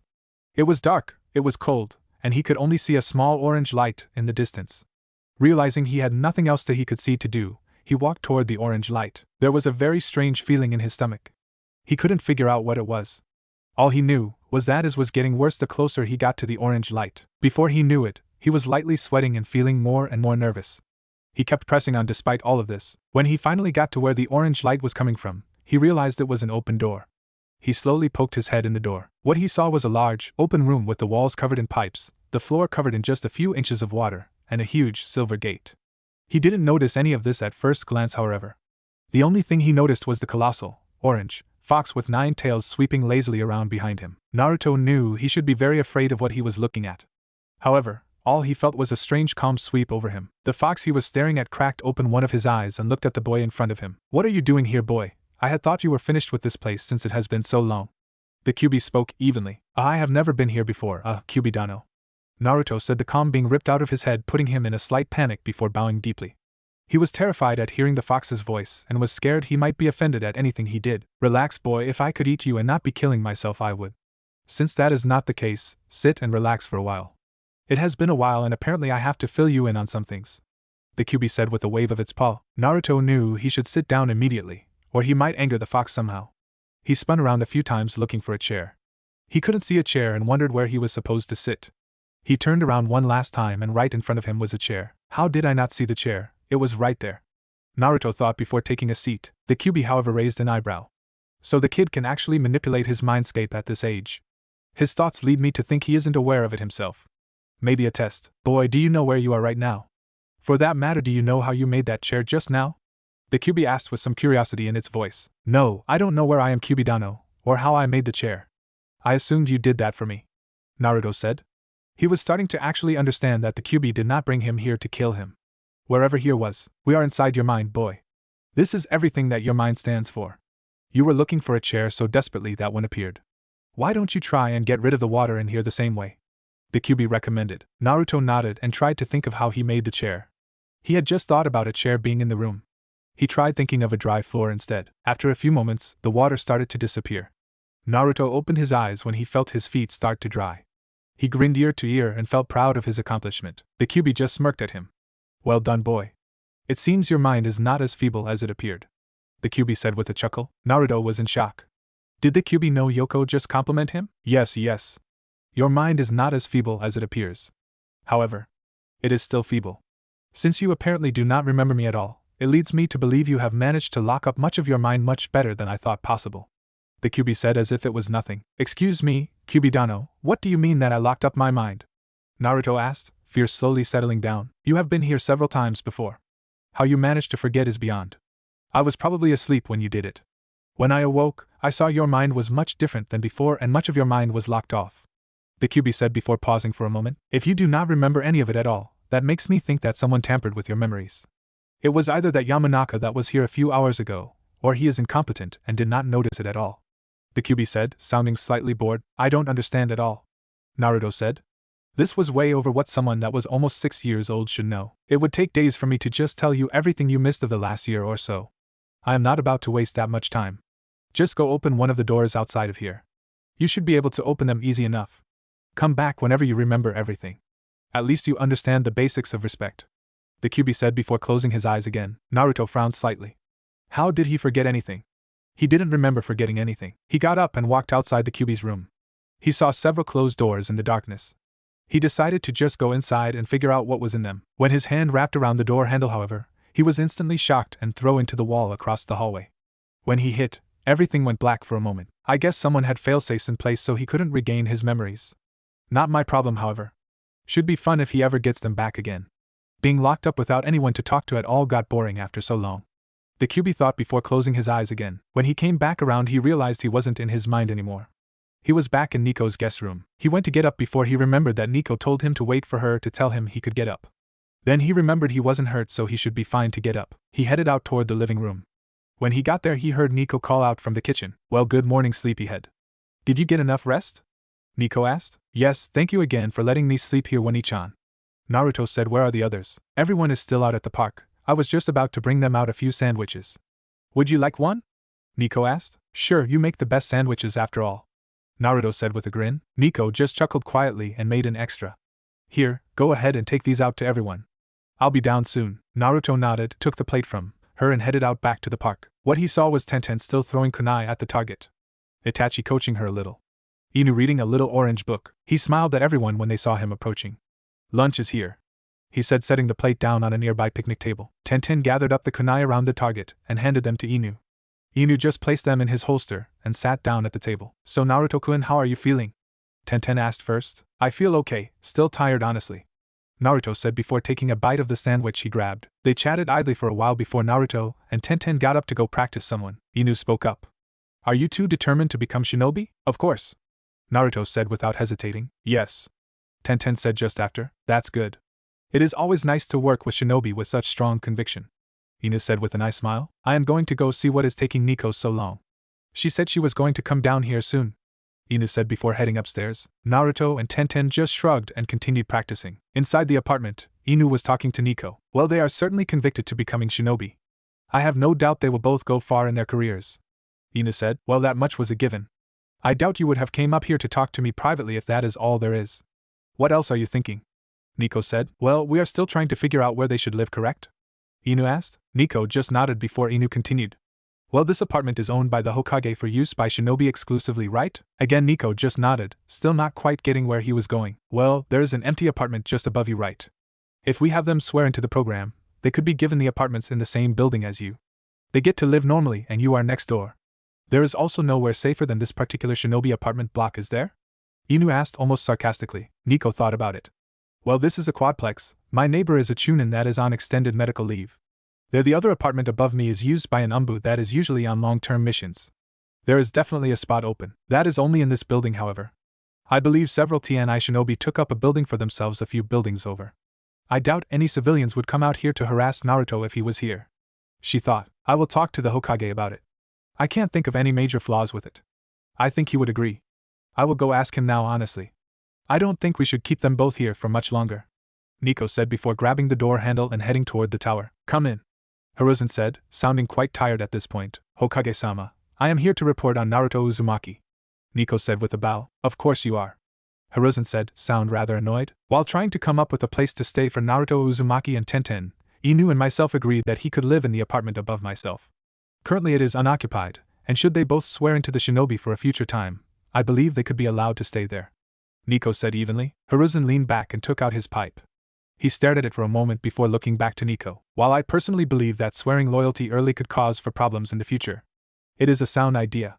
I will push it forward through the council meeting tonight and see to it, the Hokage said as he lighted his pipe. There will be no going back from this. Should they sign, they will be forced into the academy when they come of age. Take the time tonight to sit them both down and talk this out. I will call for you tomorrow afternoon. If they are ready, they will sign. Is that acceptable? He asked. Yes, Hokage-sama. Niko said, bowing again. Dismissed. Hiruzen said with a wave of his hand. Elections for a new civilian council member will not be held for another week. I should see what else I can milk this for before the numbers become even again. He chuckled before resuming his paperwork. Niko was only gone for around 20 minutes. In those 20 minutes, Inu was giving the kids a bit of a history lesson. He was explaining what the will of fire was and how the village remained strong through everything because of it. He had tried to keep a constant gauge on how enthusiastic they were about protecting the village. Naruto, of course, was stoked to be a part of it. Tenten was still excited, just wasn't practically jumping around. When Niko arrived to see Naruto exclaiming that he was going to be a ninja too, she realized that she had nothing to worry about. She briefly explained to Naruto and Tenten that they were going to have to find a place to stay soon. She told them of the shinobi lodgings reserved for Leaf Shinobi. They both understood how important it was for them to swear their loyalty to the village if they wanted the apartment. Naruto was headlong into the idea. Tenten, however, had one question. You said apartment? Are we going to be sharing an apartment? She asked. Niko wanted to slap herself in the face. She did not once consider getting them two separate apartments. She only asked for one. Tenten-chan, does it matter? Naruto asked innocently. Well, no, I guess it's just. Tenten actually couldn't finish. She realized that if they were in the same apartment it might be a little weird at first. However, she would be completely alone if she had an apartment to herself. She did not want that at all. No, I guess it doesn't, Tenten said with a smile. Inu was glad that didn't blow up in Niko's face. Itachi was indifferent again. Niko was a little skeptical but had to remind herself they were only 5 and 6 years old. There shouldn't be a problem. Niko spoke up after they had settled down. So you both will swear your loyalty to the village then, right? They both nodded quickly. Then Inu, could I get you to send a scroll to the Hokage? We might as well get the key to the apartment and get it cleaned out now, Niko said. Inu nodded and just bit his finger and went through a few hand signs before slamming his hand on the ground. In a puff of smoke, a small pug appeared with a Konoha forehead protector and a vest with a Hino Hino Moheiji seal on the back. Scarecrow Ai Kakashi. Pakken, can you run a scroll to the Hokage and retrieve a key from him? Inu asked. I guess. Where is it? Pakken asked lazily. Right here, Pakken-san, Niko said as she leaned down to hand him the scroll she had just finished. Pakken growled at her and snapped the scroll out of her hands, making her flinch. Haha, classic. I'll be back, Pakken said, laughing as he headed toward the Hokage office. What the hell was that, Inu? Niko said in a threatening tone. Pakken likes to mess with cats from time to time. Sorry about that, Niko, Inu said, just slightly sarcastically. Getting her anger under control, Niko just sighed. She muttered something about stupid mutts before heading back toward her house. Well, kids, with that, you will officially be on the path of becoming shinobi of the Hidden Leaf. You will begin your official training in the academy after your 8th birthday. There is a full year between the start of new school years, so you will both be enrolling in the same time. Any questions? Inu asked. How did you summon a dog? Naruto asked, having completely missed everything Inu had just said. Pakken is not just a dog, he is a Niken, one of the ninja hounds I summon, Inu said lazily. That's so cool. Itachi-san, can you summon Niken too? Naruto asked. He still doesn't know how summoning works after all. My clan, the Uchiha, have a contract with the crows. It is usually handed down to members of the clan head's direct family. The clan head is my father, so I also am held as a summoner, Itachi said. That's so cool, Naruto said, getting excited again. It is cool, however, not many get the privilege to sign a contract. Most are held within specific clans after all, Inu said. Naruto started to look a bit downcast before realizing he wouldn't need a summon contract to be a strong ninja. Many became strong without ever having a contract after all. Then I will just have to train harder myself, Naruto said with a big grin on his face. That's the spirit, Naruto-kun, Inu said with a nice smile. With that, Naruto went back to the target range they had set up. Once more, with vigor, he got to training. A worn-out Naruto stumbled his way back into Niko's apartment. They had spent a few hours training until they decided to go ahead and clean out the apartment. Pakken had returned with the key and a mission scroll. It was a D rank for Itachi to clean the apartment. They knew it was just an excuse to keep Itachi around for a few hours but didn't say anything. It was just a simple one-bedroom apartment. It had a small bath/shower, simple kitchen, and a living room with a recliner, and a 3-seat sofa with a table along with a small office. It was perfect for a single ninja. For two, however, it was rather small. It seemed the only thing that the apartment was without was a second bed. They decided to go and pick up an extra futon on the way back from swearing in tomorrow afternoon. After everything was cleaned, it was a nice apartment. It was built for shinobi, so it was not large by any stretch of the imagination.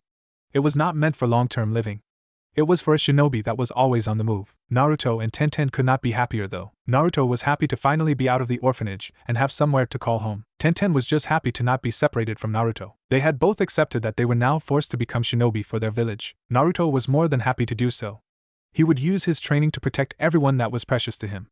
Admittedly, that list was rather short for now, but he would make friends someday. Tenten just remembered Naruto being attacked and being powerless to help him. She would get strong to not get left behind. Inu, Niko, and Itachi were all pleased with their reasons to become shinobi. It was a rather odd sentiment to have for Itachi, being completely against what most other Uchiha believed in. Everyone went their separate ways for the evening.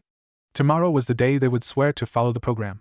Everyone needed their rest. It was time for the council meeting the Hokage was dreading. He would have to convince the council to allow Naruto to be accepted into the program and swear in early. It wasn't exactly unheard of, however, rarely used. They would accuse him of favoritism. They would question his leadership abilities. They would question if he was going to do the same for every orphan with a sob story. He could not tell him of his father. He would no doubt have to remind them of his status as Uzumaki heir. He was also stressed of having to deal with his inheritance. He was legally in charge of his entire estate. They would have to keep a firm grip of the estate entrusted to him. They would ask why he didn't have possession of his inheritance now. He had held on to it until he was a shinobi as per Kushina's will. If they asked him where the will was, he would have to dodge the question. There are mentions of Minato's assets as well. Civilians were never fun to deal with. Hokage-sama, everyone has gathered and are awaiting you in the council room. A bare Mastambu said, kneeling in front of Hiruzen. Yes, I will be there. Hiruzen said with a wave of his hand. The Umbu disappeared as Hiruzen headed toward the council chamber. As soon as he opened the door, he was bombarded with questions as to why they were there. Hiruzen sighed inwardly. This meeting was going to be the death of him. Quiet down. The purpose of this meeting tonight is to share the results of Enochi-sama's and Jiraiya-sama's investigation of Naruto Uzumaki's seal of the Kyuubi no Yoko. The civilian side of the council was immediately light up with calls for death to the demon. Hiruzen sighed before blasting them with killing intent. I will give this council one last warning. This is completely a shinobi matter. The entire reason you are here is to help ease the mind of the civilians of the village.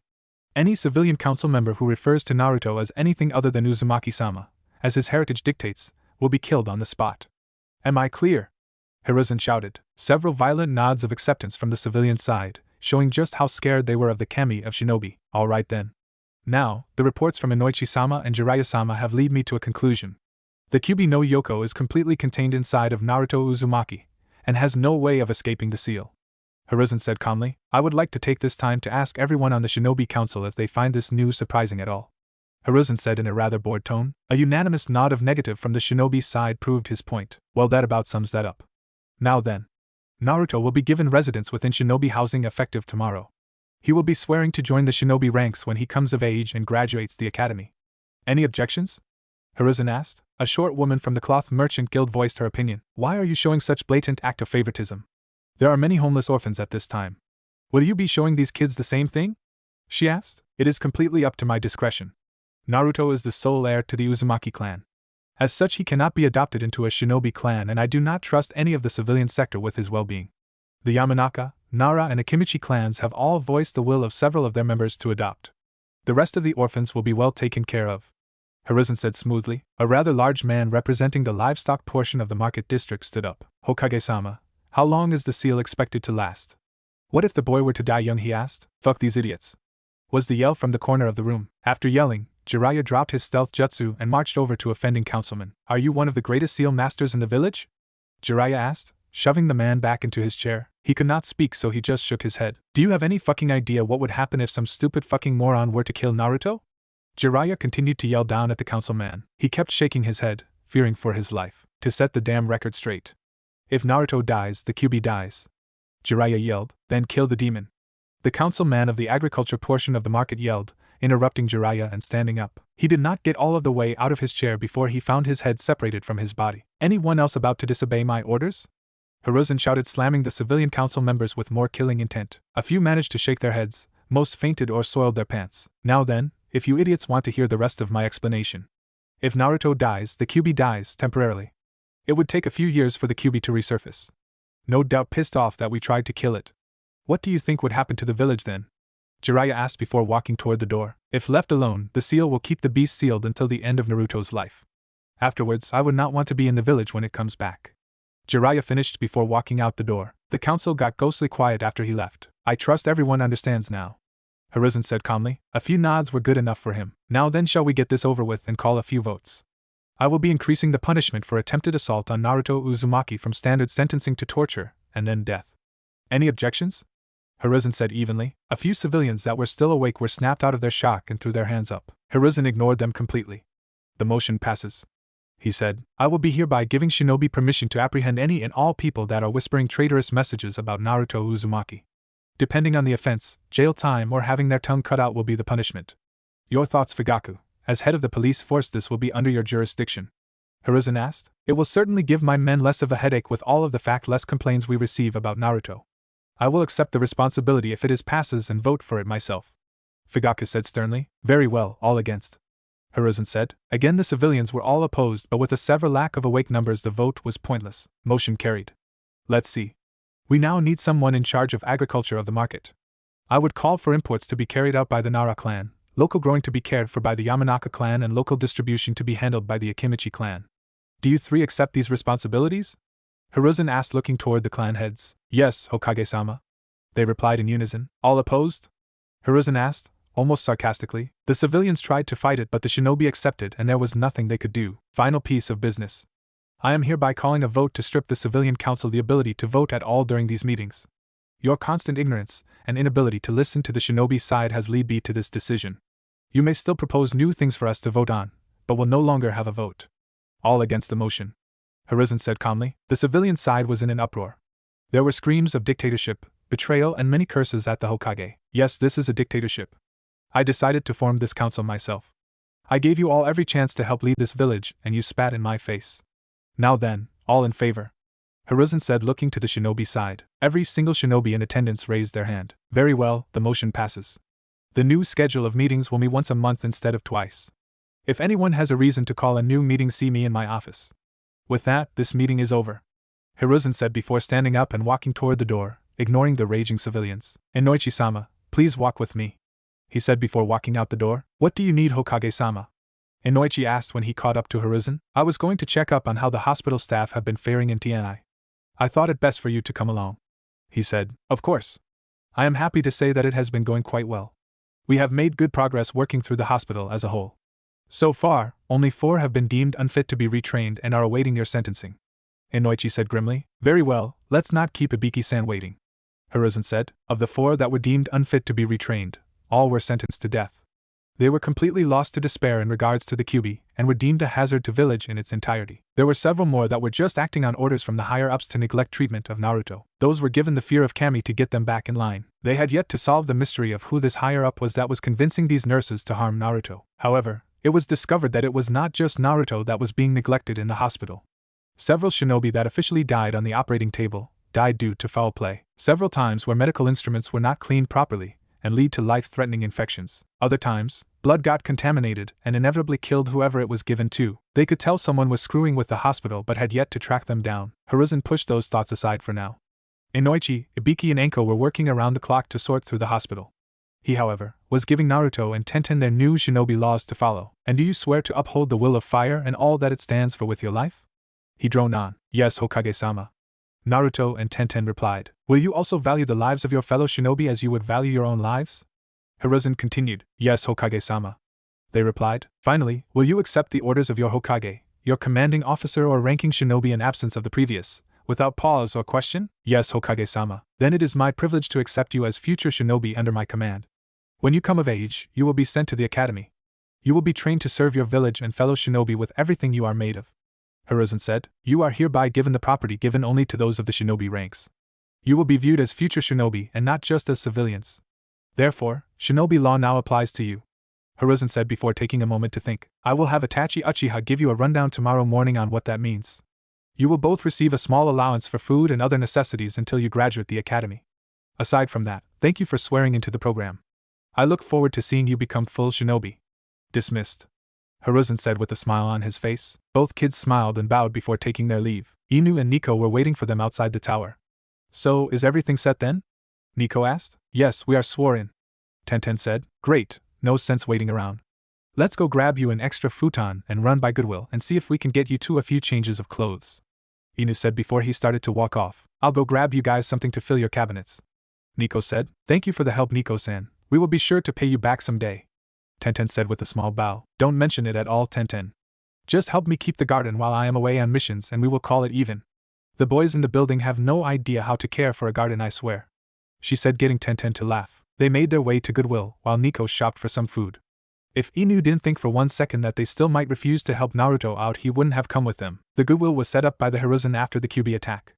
Everything they managed to salvage from destroyed homes and what was donated from families that lost children and loved ones in the shinobi service donated what they could. This ranged anywhere from clothes to some ninja gear from time to time.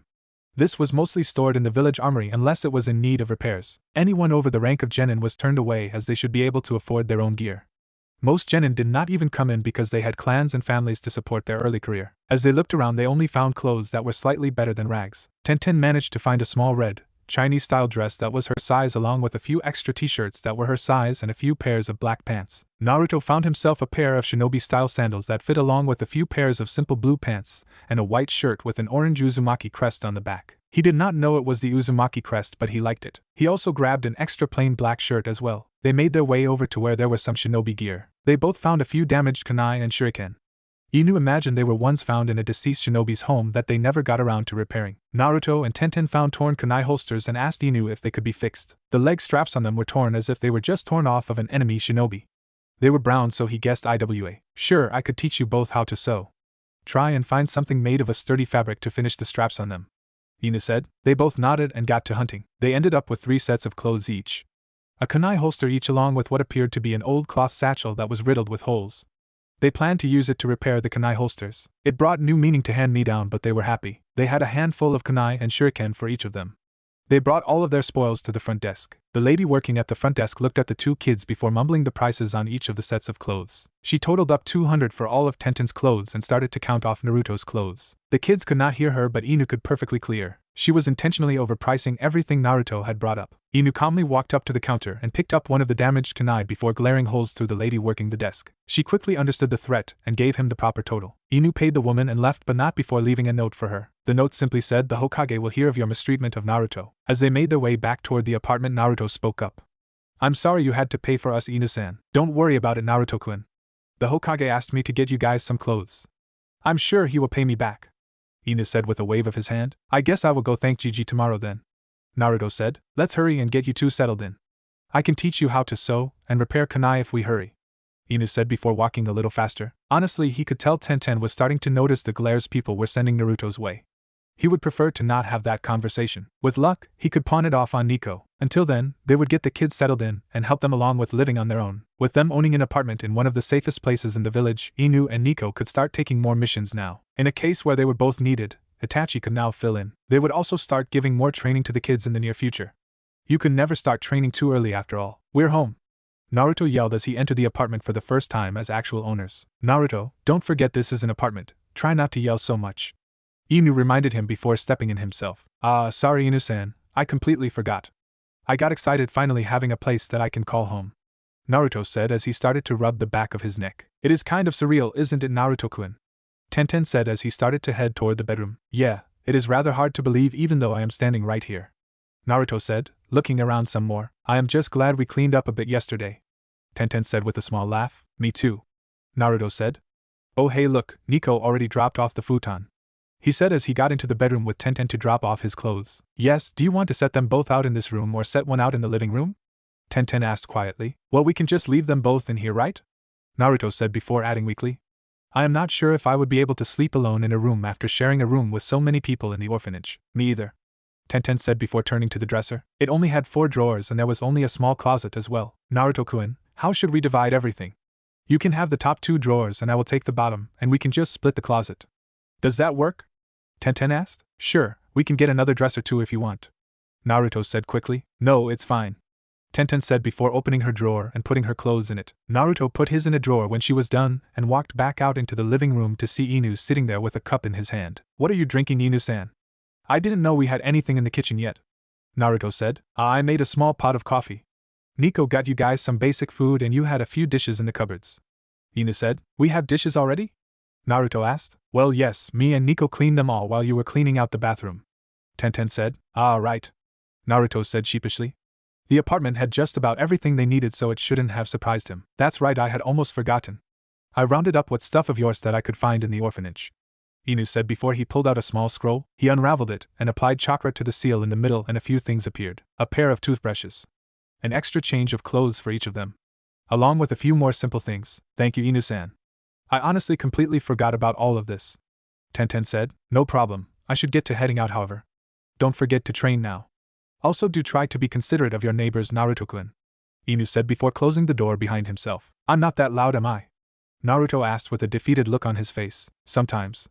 Tenten replied with a shrug. Tenten decided to check through some of the food Niko got them.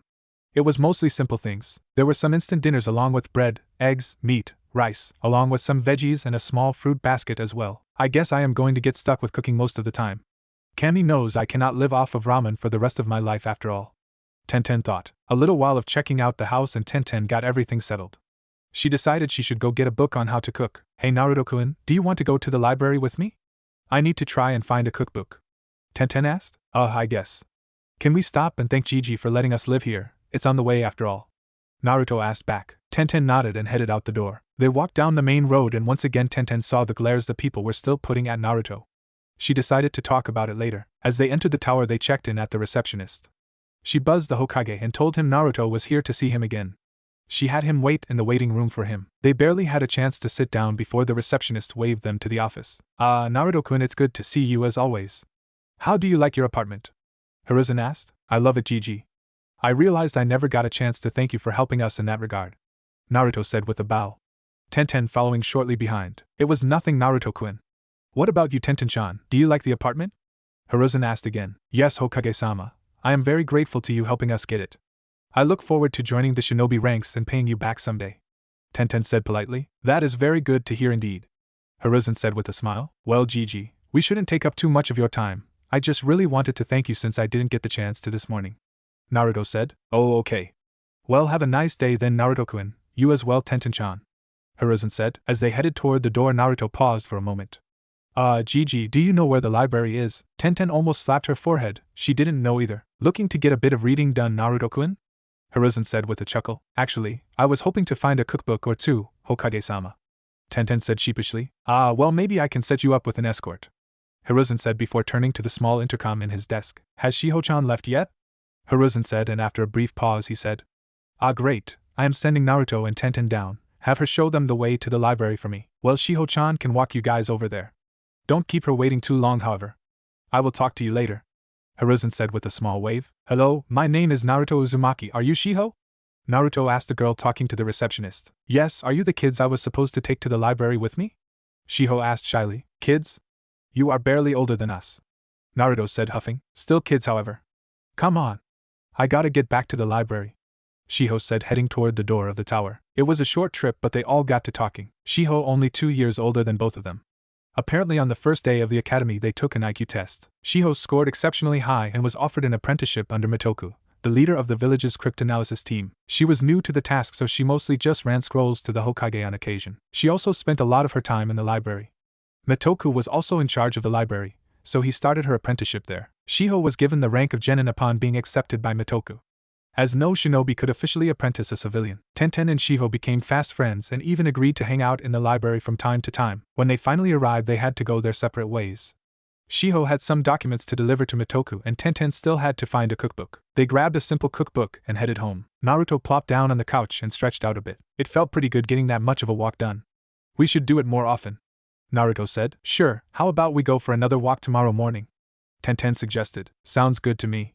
Naruto said with a smile. Tenten smiled too and decided she should try to make something for dinner. They mostly had rice and some veggies with a few spices. She decided to go all out on their first meal and thought she should invite Niko over as well. Tenten had watched the cook at the orphanage before, so she had the general idea on how everything worked.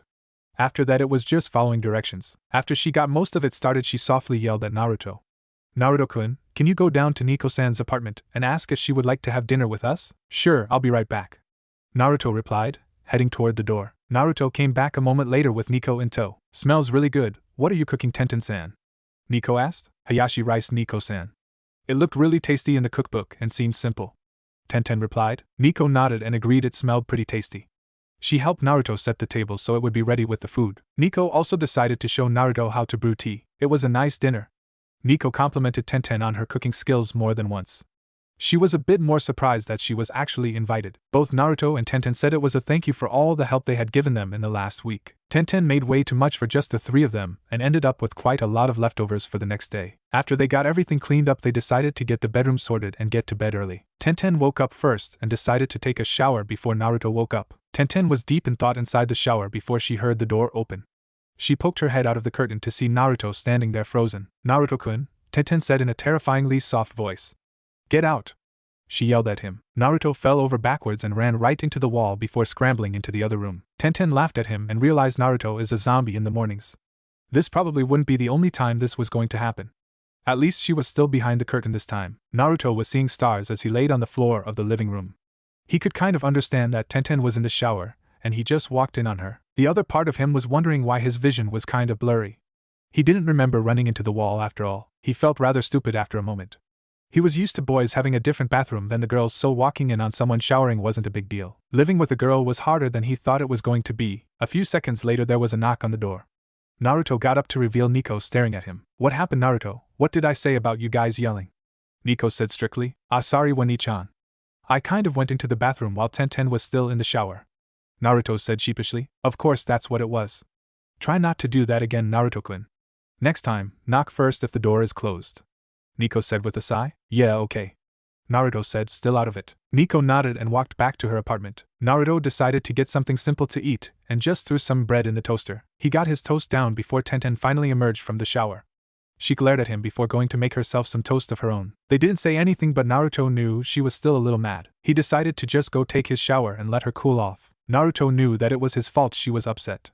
He didn't exactly understand why it made her upset, but walking in on her in the shower is what did it. He was still only 5 years old and didn't understand the differences in anatomy in females yet. He got out and got dressed in his new clothes to try and break in his new sandals. They were shinobi sandals just his size. They both left to walk around the village aimlessly. They didn't talk after Naruto tried to apologize. Naruto was getting nervous that he was going to lose his only friend after living together for one day. Naruto finally told Tenten that he didn't want to lose her as a friend over this. She quirked an eyebrow at that and laughed at him. She pushed him playfully and told him it wasn't that big of a deal. She explained that she was annoyed at him, but was just trying to make sure he wouldn't do it again by ignoring him for a while. Naruto stuck his tongue out at her and ran ahead into the nearby park. As Naruto walked into the park, Tenten caught up to him and heard a woman dragging her child away from the park, saying what she thought was, "I don't want you to play in the same park as that demon." She looked at Naruto and back at that woman only to see she wasn't there anymore. Tenten didn't think anything of her being gone, but again wondered what she meant calling Naruto a demon. "Naruto-kun, why does everyone glare at you like they don't like you?" Tenten asked, concerned a bit when he started looking at the ground. She was worried that he looked this down. It had to be bad. "Naruto-kun, are you alright?" she asked, putting her hand on his shoulder. "I can't tell you, Tenten-chan. You will just hate me too," Naruto said sadly. "Do you secretly peek in the woman's side of the bathhouses?" Tenten asked while glaring at him. Somewhere in the elemental nations, Jiraiya of the Sannin felt a dark omen. "What? No, why is that your first thought?" Naruto asked. "Then whatever it is, I won't hate you, Naruto-kun," Tenten said cheerfully. Naruto sighed in defeat. "Fine. When I was born the same day the Kyuubi attacked the village.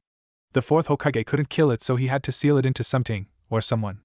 I was born the same day, so it was deemed the safest person to seal it into." "What is the Kyuubi?" Tenten asked. "The Kyuubi is the 9-tailed fox that attacked the village 5 years ago. It was a giant fox made of chakra, and it killed a lot of people and is now sealed inside of me. The villagers don't understand that I am not the Kyuubi but its jailer," Naruto said with a downcast expression. "So because it's sealed in you, it's not able to do anything, right?" Tenten asked. "I guess so. That's pretty much what the Hokage told me," Naruto said. Tenten hugged Naruto and smiled at him. "There you go. Who cares what's sealed in you? You are still you, and you are my friend." Naruto started crying into her shoulder.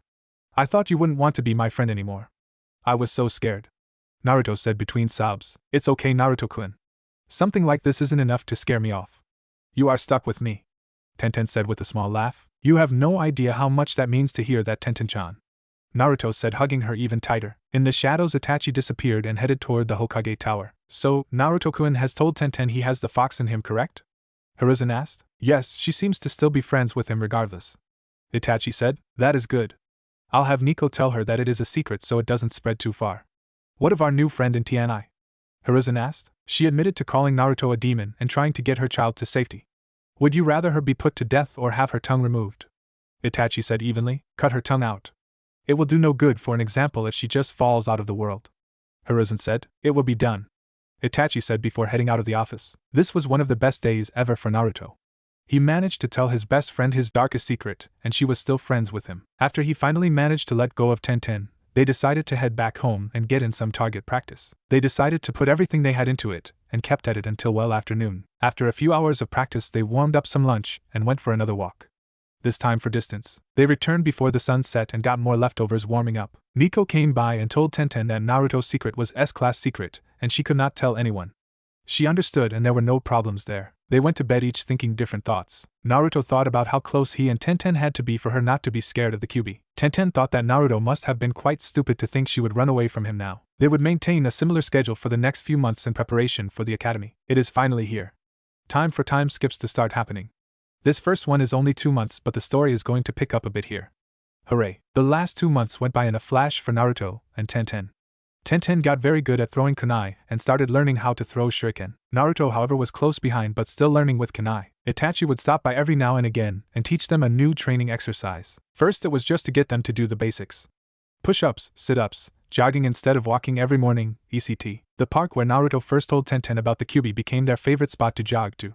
They would jog to there and walk back every morning and every afternoon. It was close to a mile away, so it made for good exercise. After the first month, Naruto's body filled back out, and he no longer looked sickly. Much to Tenten's delight, Naruto had his 6th birthday without anything bad happening. He even got himself a few small gifts. Jiraiya had left him a green frog wallet. Enochi got him a simple journal. Hiruzen gave him a small walking staff. Niko had gotten him a small aloe vera plant and taught him how to take care of it.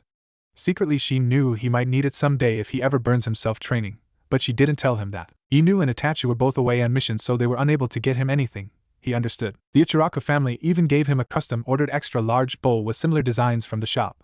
They even brought it out filled with Naruto's favorite ramen. Once everyone had headed home, Tenten brought out her gift. It was a medium-sized fox doll that was a bright orange. She was worried he would hate it, so she didn't want to give it to him while there were guests around. He took one long look at it before throwing his arms around her. "Thank you, Tenten-chan, I love it," Naruto said as he fought back the tears that were threatening his eyes. She returned the hug and replied, "I'm glad you like it, Naruto-kun." Naruto stayed like that for a few moments before finally letting go. "Thanks again, Tenten-chan. It means so much. I am always worried that people are going to hate me because of the fox. You're the only person our age that knows and accepts me because of it," Naruto said. "It's all right, Naruto-kun. I told you before that I'm not going to leave you behind over something like that," Tenten said kindly. "You made this the best birthday ever," Naruto said quietly. "You're welcome, Naruto-kun," Tenten said. They relaxed for the rest of the evening together. They talked a bit, and realized that they were practically 1 year closer to being shinobi. They finally got tired and decided to get some sleep. 5 months later, another 5 months passed before anyone knew what happened. Tenten was turning 7 today and Naruto was practically running in circles trying to figure out what to get her. Over the last few months, Naruto had talked with Enochi every now and again. It was at first to make sure that Naruto wasn't being affected by Kyuubi's chakra. After the first visit, however, they realized he was fine. After that, Enochi got together with him just to chat. The boy was very friendly, and Enochi eventually introduced him to his daughter Ino. They got along fair enough at first. When Ino met Tenten as well, however, they began to get along much better. Ino and Tenten became fast friends and decided to hang out at the park. Naruto and Tenten jogged to every morning and afternoon once in a while. It was Ino's idea that got Naruto out of hot water. Ino had planned to give Tenten a bit more formal Chinese-style dress. She told Naruto to get 2 sets of hair sticks that went with the dress. Naruto had managed to save up enough money to afford a pair of wooden hair sticks that were carved beautifully. He had met the Chunin that was on medical leave downstairs a few months back and talked to him once in a while. He was in his late teens and had been hit by a very strong lightning jutsu that fried the nerves in half of his body. The doctors were worried about operating on him while he was still growing at all, so put in him leave until after he stopped growing. Naruto had offered to help him out every week to make a little bit of money.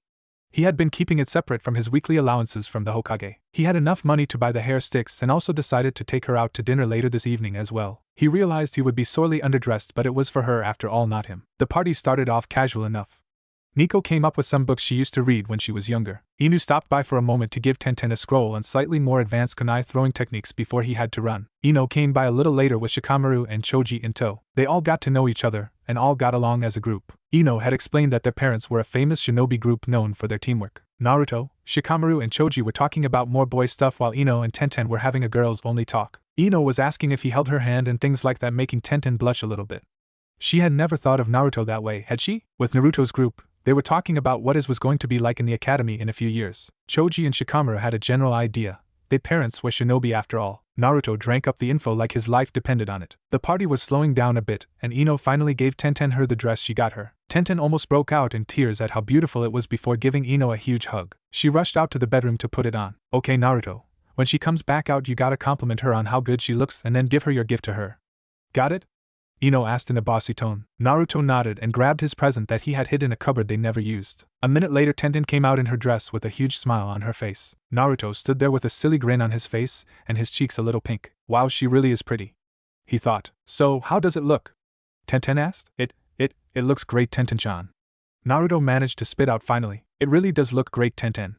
Ino said as well. The other boys just nodded as well. Here, Tenten-chan, I got you this, Naruto said as he fumbled with the box in his hands. Tenten opened the box, and her eyes opened as wide as saucers. She knew Ino came from a wealthy family, so it didn't surprise her too much when she gave her such a nice dress. But when Naruto gave her the beautiful hair sticks, she didn't know what to say. Ino got up and helped her put her hair back up with the hair sticks in and lead her to the mirror. Tenten started crying at how beautiful she looked. She was always a tomboy, but she really liked being pretty like this once in a while. Naruto, seeing that she was crying, got up and asked her what was wrong. Nothing is wrong, you idiot. They are just so beautiful, she said before throwing her arms around Naruto. I'm glad you like them, Tenten-chan, Naruto said, returning the hug. Would you like to go out to a restaurant and eat tonight? Naruto asked. Sure, what brought that on?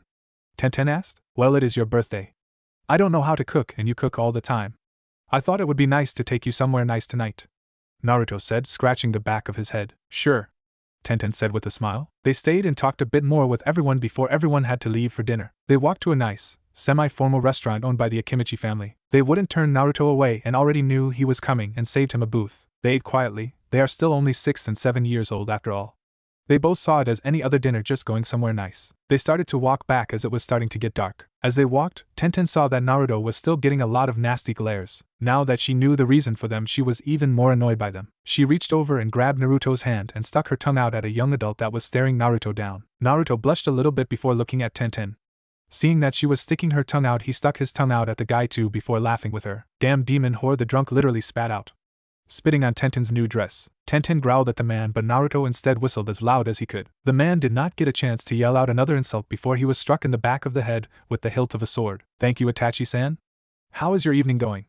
Naruto asked casually. It is going well, Naruto-kun, or it was until you made me some more paperwork, Itachi said sarcastically. We can't all be having fun now, can we?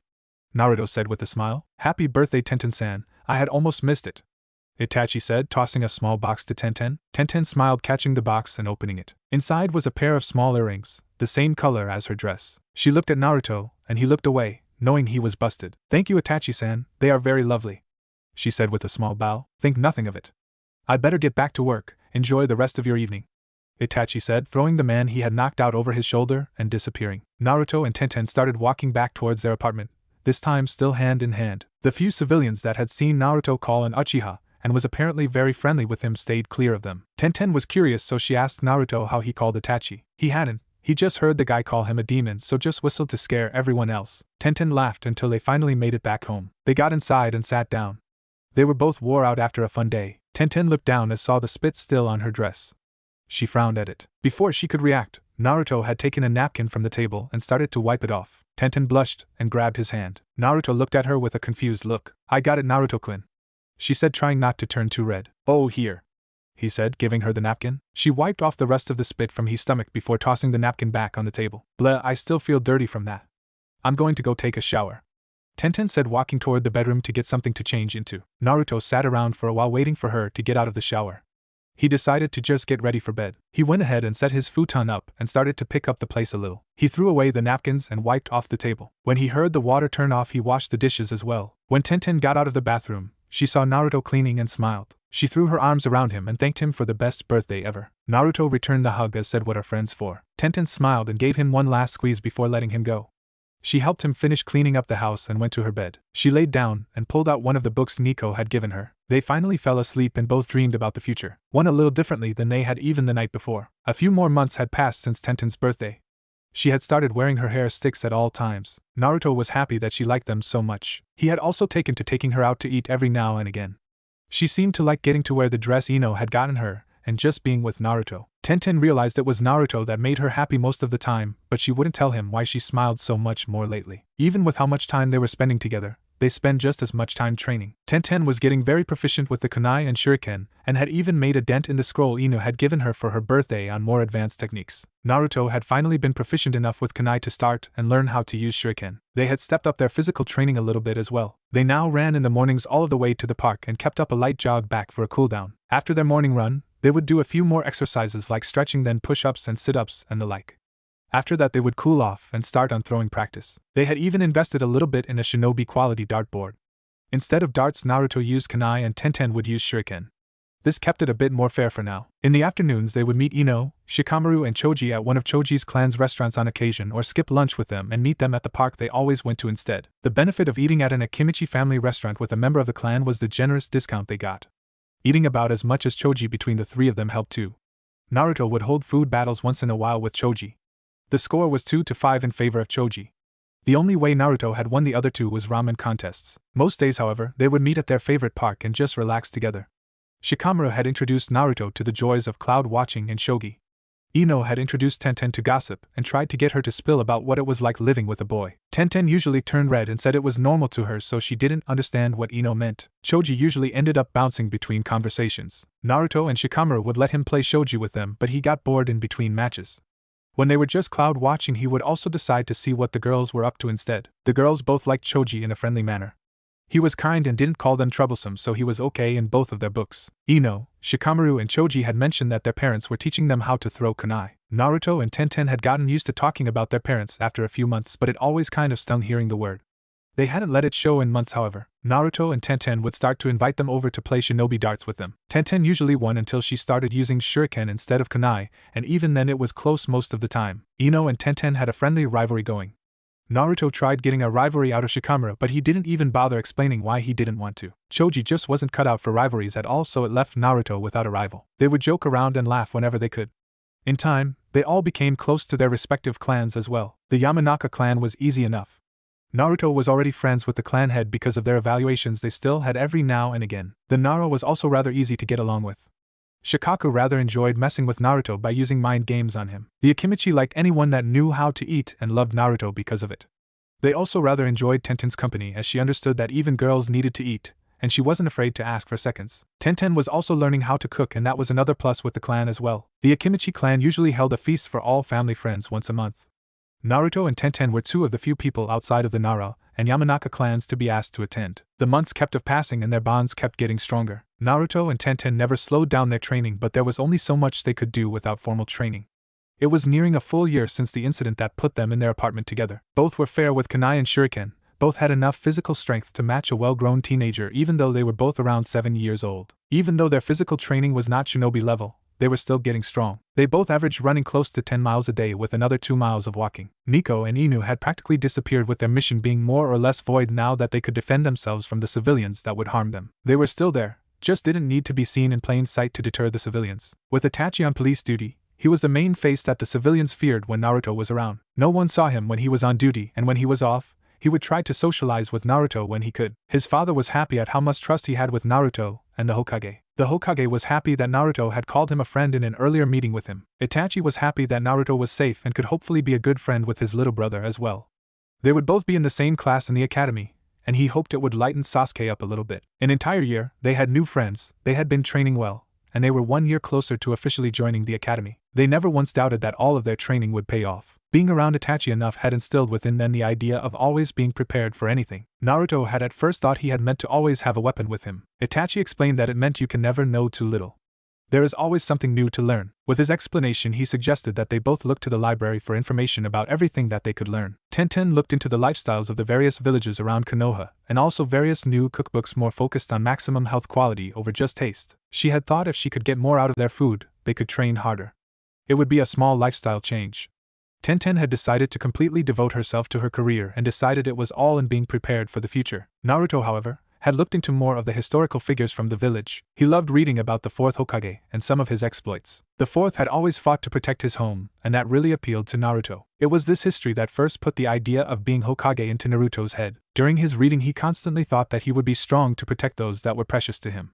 His thoughts always seemed to loop back around to Tenten. He shook his head and focused on his reading. Aside from history, Shiho had suggested he read about the famous shinobi in the village. She had thought he might find someone who had a style he would like and look into. What she didn't expect was him trying to ask about a few Anbu members. When she told him their information was highly confidential, he moved to reading about Itachi and the current Hokage. Seeing just how immaculate Itachi's record was completely solidified his faith in his friend. Naruto had known Itachi was strong, but he never once tried to show off, or even just act superior in any way. It was that kind of humble strength that Naruto respected. The third Hokage was just as incredible. He had never heard his nickname of Kami of Shinobi before, and Naruto decided to ask him for a few stories when he wasn't busy. They had come to the library once a week to get some new books to read during their breaks like this ever since their talk with Itachi. It was after a few weeks Naruto ran into a question. Naruto had been reading about the third Hokage and discovered that he had his own team a long time ago. They had came to fame and became known as the legendary Sannin. He decided that if the Hokage had taught them and they had such a cool name that they would be good to read up on. Naruto had read that Tsunade was the granddaughter of the first Hokage and the only member of the Senju line still alive. Tsunade was known everywhere as the greatest medic nin alive. She was also said to have the strength of 100 men. Naruto was amazed by how strong she sounded, but was also not that interested in medics overall, so he kept going. The next was Orochimaru. However, when Naruto tried to find anything about him, there just wasn't any information. Shiho had explained that he had betrayed the village and all his information was kept in secret. Naruto understood a little bit and just moved on. When he got to Jiraiya, he was a little confused. Jiraiya was known as the Toad Sage of Mount Myaboku and was the only master of Fuinjutsu from the village. He was also very skilled in ninjutsu, but there was really no praise in that regard, only with his skills in Fuinjutsu. Hey Shiho-chan, why is Jiraiya praised as a master of Fuinjutsu and not ninjutsu as well? Also, what is Fuinjutsu? Naruto asked. Well, Master Jiraiya, while good at ninjutsu, did not focus on it, so that is probably why he isn't regarded as a master. He is the only master of Fuinjutsu in the village, however, Shiho said before seeing the confused look on Naruto's face. Oh, right. Fuinjutsu is the sealing arts. Things like explosive tags and sealing scrolls are made with Fuinjutsu, she explained. Why doesn't more people use it then? Naruto asked. Well, it is a rather obscure art. There was a small group dedicated to the art before the last war. I think the group disbanded after Master Jiraiya left. With no master to teach them, they just abandoned the art, Shiho answered. Well, that's just stupid. If Jiraiya managed to become super strong with Fuinjutsu, it has to be good. Do you have any info on it that I can read? Naruto asked. Shiho nodded and went to grab a small scroll about the basic concept of Fuinjutsu for him. Naruto read through it quickly and was rather interested that it was said to be able to do anything. He would ask Niko about it when he went home, he supposed. They rushed home after a bit, and Naruto went straight to Niko's door. They talked for a few moments. She had no knowledge of Fuinjutsu herself. She did, however, know that it required perfect handwriting. Naruto had been keeping a journal for the last year, so his handwriting was far better than most kids his age. He thought it over a bit, and decided to try and write better so he could learn Fuinjutsu if he liked it more when he grew up. Naruto was living by Itachi's words at this point and wouldn't rule anything out. Niko had told him that he might like Fuinjutsu. He was creative enough to be very good at it. Niko of course knew that the Uzumaki were the masters of the art. She had thought if she pushed him to prepare for it, he would be able to do well in it. With that thought in her head, she decided to get him a high-quality calligraphy set for his next birthday if he was still interested by then. By the time his birthday rolled around, he was more than interested in Fuinjutsu. The Hokage had told him a few stories about Jiraiya and his skills in the art. Naruto had never thought that a properly prepared scroll could catch a fireball. It was one of the coolest things Naruto had heard of. He had also learned that the fourth Hokage became famous because of his jutsu that used primarily Fuinjutsu. Being able to teleport blew Naruto away. Naruto was learning a lot in the last few months, and he showed no signs of slowing down. With how eager Naruto was getting, Itachi decided it was time that he learn actual taijutsu. Itachi started coming around every few nights to show them the motions of the academy basic style, and left them a few scrolls on them. His hope was they would be able to start off a step ahead of everyone else and serve as a motivation that hard work and dedication could beat out someone's clan name. While Itachi was proud to be from the Uchiha clan, he did not agree with how they held that over everyone's head. He believed that respect for one's strength should not be given, but earned. After a few more months of training, Itachi and Niko deemed them ready for the academy. There was a lot of celebrating and a lot of ramen that night. Without either Itachi or Niko needing to remind him to continue training, Naruto had already said he was going to keep going with it. With both of them advancing in all of their training, they were getting more and more excited for the new year to come. It was getting close to the start of the new academy year, and Naruto and Tenten were thinking back a bit on their journey so far. Naruto had been thinking about all the time he had spent training. After the first few months, he was no longer malnourished.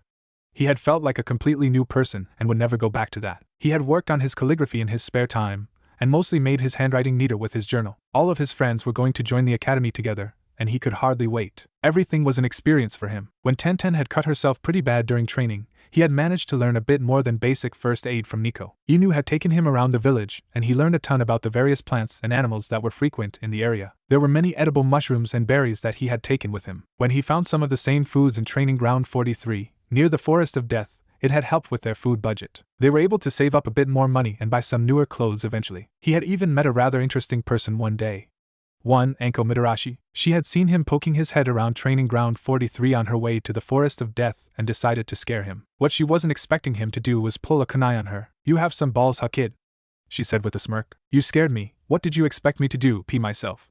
Naruto asked sarcastically. Well, yes actually. You seem way too young to be out this way. What's your name, Gaki? Anko asked. Naruto Uzumaki. Who are you? Naruto asked, never letting go of his kunai. Ah, I know you now. I'm the dangerously sexy and single Anko Mitarashi Gaki, she said with an absolutely terrifying grin on her face. Wait, you know me? How? Naruto asked. I'm in TNI. How would you expect me to not know of you? You have sent a rather hefty amount of people our way. I should probably thank you for that honestly, Anko said, picking her nails with a kunai. What do you mean by that? Naruto asked, getting a little nervous. Well, when people tried to kill you they came to us after they were caught.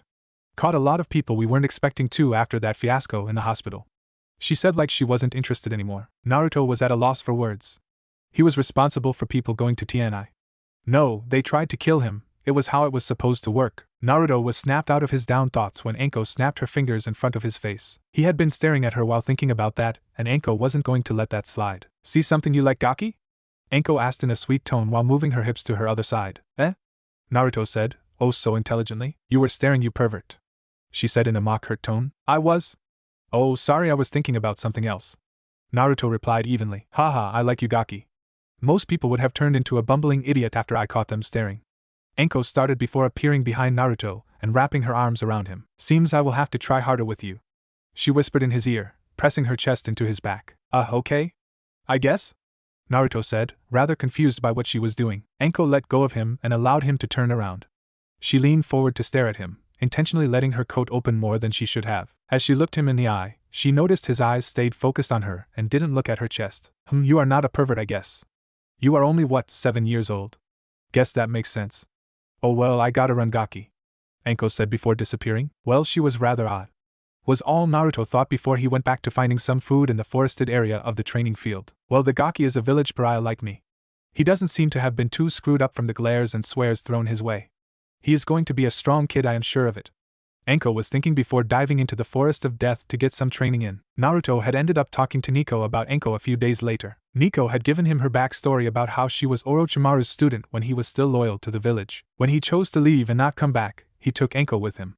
At the time, she didn't know he was never coming back. She was told it was a training trip. She was eventually found in a lab, strapped to a table and the only survivor of an experiment. Many ninja and civilians didn't trust her because of her sensei's betrayal. Naruto understood that she was much like him and decided to get to know her more if he saw her again. Over the next few months he had seen her a few times, and each time they talked a little more. Anko wasn't really one to talk to a kid, but they were admittedly similar enough to not just ignore the boy. He was one of the few people that didn't judge her based on her sensei, and in return she never judged him because of the fox. She was also rather enjoying talking to someone that wasn't a pervert for once, but she would enjoy teasing him when he grew up a bit more. Naruto started to drift a little further into the past and thought about all of the time he had spent with Tenten. He knew that after the academy, they might end up having to go their separate ways. The thought had used to scare him. Now he knew that if it happened, they would always be comrades in arms if nothing else. They had just become completely at ease together over the last few months. It had been on Naruto's 7th birthday. Some drunken fool had managed to shatter their bedroom window with a rock. Unfortunately for that idiot, Tenten slept with a kunai next to her futon and was still awake. She had rushed out the door and had hit him in the leg from their front balcony. His screaming about devil spawns and whores had alerted the Umbu patrolling nearby. He was found guilty of breaking the Hokage's law and sentenced to death. It had taken a few weeks to get the money from the man's now widowed wife to repair the window. Worse of all, it had been a rather cold October that year. They had tried to sleep out in the living room, but the cold ran through the entire house. They ended up just getting over how awkward it was and sleeping closer together. Naruto didn't know it was awkward until Tenten tried to explain it to him. He still didn't understand and Tenten just gave up with it. She was starting to realize Naruto was just too innocent. He was 7 years old, but even she knew then sharing a bed with someone of the opposite gender was awkward. Maybe she was looking at him the wrong way. Tenten couldn't quite put her finger on it. She just went with it. After living together for over a year, she trusted him inexplicably. Between that and how cold it was, she just shared a futon with him. It went on like that for a while until they could get the window repaired, and by then it was just a habit for both of them. From there, Tenten just got over any embarrassment from being around him. He was still a zombie in the morning and would walk in when she was in the shower from time to time to go to the bathroom. She stopped yelling at him when she realized he wasn't doing it on purpose and wasn't peeking or anything. Naruto would still give her privacy if he was awake enough to realize she was in the shower. They had both stopped bothering with it after another few months. Tenten had always had the thought that one day it would change and his hormones would kick in. It never came though. One morning he had walked in when she was pulling her panties up after getting out of the shower. She was all but completely naked and he saw her. He just apologized and walked back out of the bathroom. Tenten wasn't mad. She wasn't embarrassed. She had just shrugged and finished getting dressed. Somewhere in her mind she knew it was wrong. She just didn't care about that. They lived together and had survived together. Neither one of them had thought they would have done as well as they had if they were living alone. It was shortly after that Eno caught wind of them being even closer now. They had taken to holding hands whenever they were casually walking somewhere, and Eno was determined to get to the bottom of it. All she ended up finding was them eating dinner together every now and again. She was hoping for more romance, but it just never happened. Eno lost interest after a few weeks, and they were left in peace. Tomorrow was the day they had been waiting for. They had come far in their studies, and now the time was here to continue on to the academy. Tenten woke up the next morning rather groggy. She had kept herself up late thinking too much. She got up and stretched. It was a big day, so she grabbed a change of clothes and walked into the bathroom for a shower. She had gotten her shirt off before she realized the shower was running. She quirked her head to the side before calling out, "Naruto-kun?" He poked his head around the curtain and smiled. "Yes, Tenten-chan?" Tenten realized she was topless and Naruto was looking at her, but she just didn't care at that point. His eyes were locked onto her eyes, so it didn't matter. "How did you manage to wake up before me?" "You never wake up before me," she said, still confused. "I kept waking up at night, so I just got out of bed eventually," Naruto said with a shrug before pulling his head back behind the curtain. "I will be done in just a second," he called out. Tenten shrugged and threw her shirt back on before walking out to get some leftovers reheating. Naruto came out a minute later and told her the shower was open. "Leftovers are on the stove. Make me a plate, I'll be out before it gets cold," she called to him before closing the door. Naruto checked on the leftovers before he went to the bedroom to put up the futon. He made them each a plate and dug into the leftovers. Tenten came out just a minute later and ate with him. They hurried with their meal and went to go through their shinobi gear they had each acquired over the last 2 years. Naruto was wearing a pair of black shinobi pants and sandals with his IWA kunai holster strapped to his right thigh. He had a white t-shirt with a red Uzumaki insignia on his chest and an open black and orange jacket. Think the jacket from part 2 of Canon. Tenten was wearing a pink sleeveless Chipao-style blouse with red sleeve trimmings and yellow fastening buttons with dark green pants, her kunai holster on her right thigh and blue sandals. Canon appearance. They both looked at each other. Tenten adjusted his collar, and Naruto smoothed out a wrinkle on her shoulder. Both nodded at each other and ran out the house. They raced to the academy and stood in front of the building for a moment. "It's finally time, isn't it?" Naruto asked. "Yeah, we finally start our official training today." "Let's go," Tenten said before walking in. They found their classroom and were surprised to see they were the first ones to arrive. They looked at the clock and laughed. They were almost an hour early. After an hour of waiting, the classroom filled up. They had sat toward the back of the room close to the window. Eno, Shikamaru and Choji were all in the same class as them and decided to sit together with them. Shikamaru sat next to the window with Choji next to him. Eno sat by Choji and Naruto sat in between Eno and Tenten. They had been watching the last few people come in and they were honestly disappointed by most of their other classmates. Some were too loud, some were too weak looking, some just didn't seem to have the idea to dress for the job. As the last people took their seats, their instructor entered. "Good morning, class. My name is Irika Yumino. I will be your homeroom sensei for the next 6 years.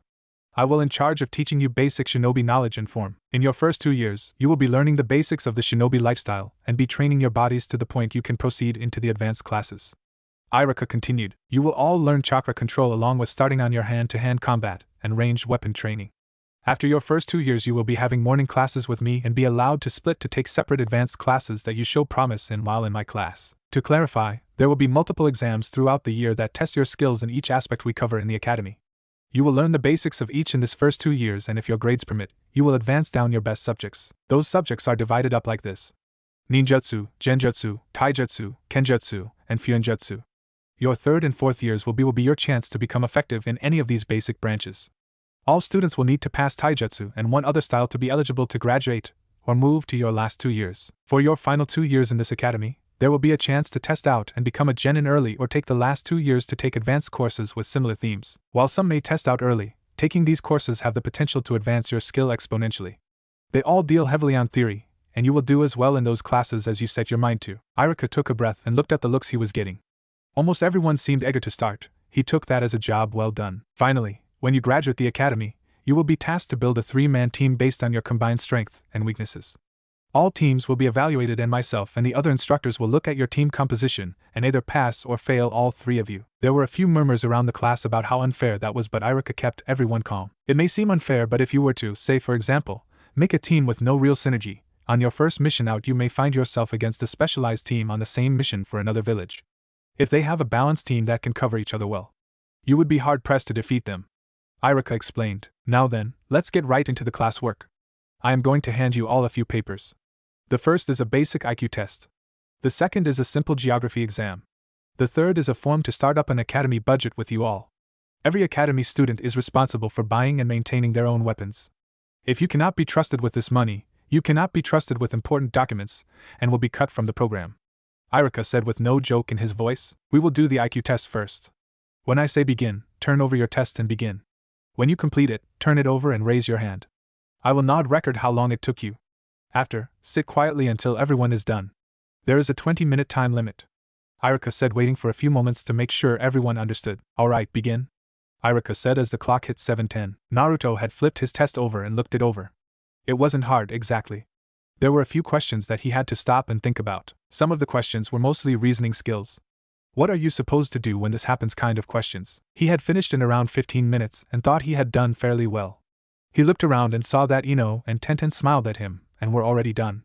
Shikamaru was apparently done so long ago that he was sleeping. Okay, time's up. I'm going to gather up the tests and grade them. While I am doing that, I want you to start on your basic geometry test. Your time limit is 20 minutes again. He gathered up the tests before calling for everyone to start. As Irika was going through the tests, he was marking down their rating down. Each student would be tested in raw IQ, geography, physical strength, speed, and accuracy with ranged weapons on the first day.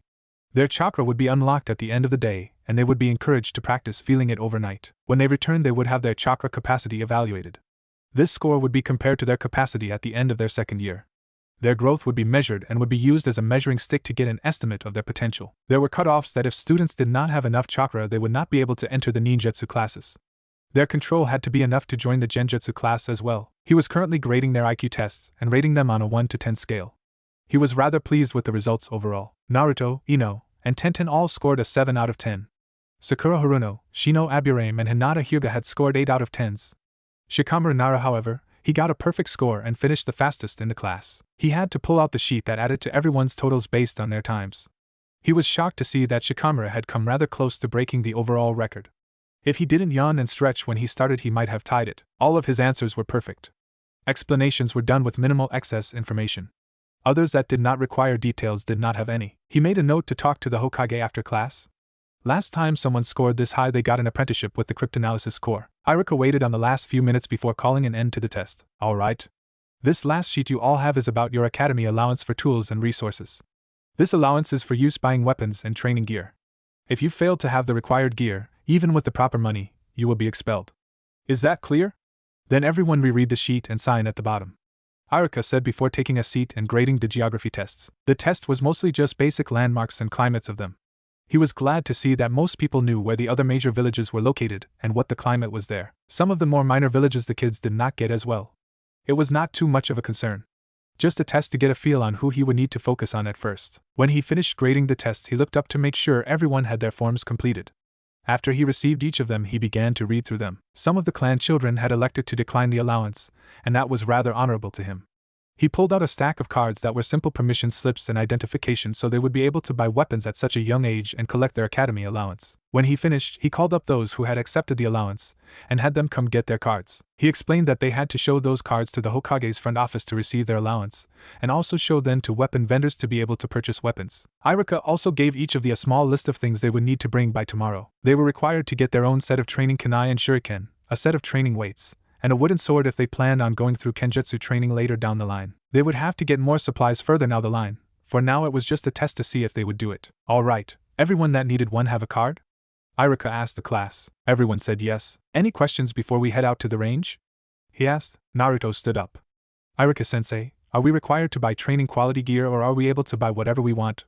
He asked. Irika thought on it a moment. Most kids elected to get training gear because it was cheaper, and if they were lost it was not that big of a problem. However, you can buy whatever quality you like, but it is still your responsibility to maintain your gear.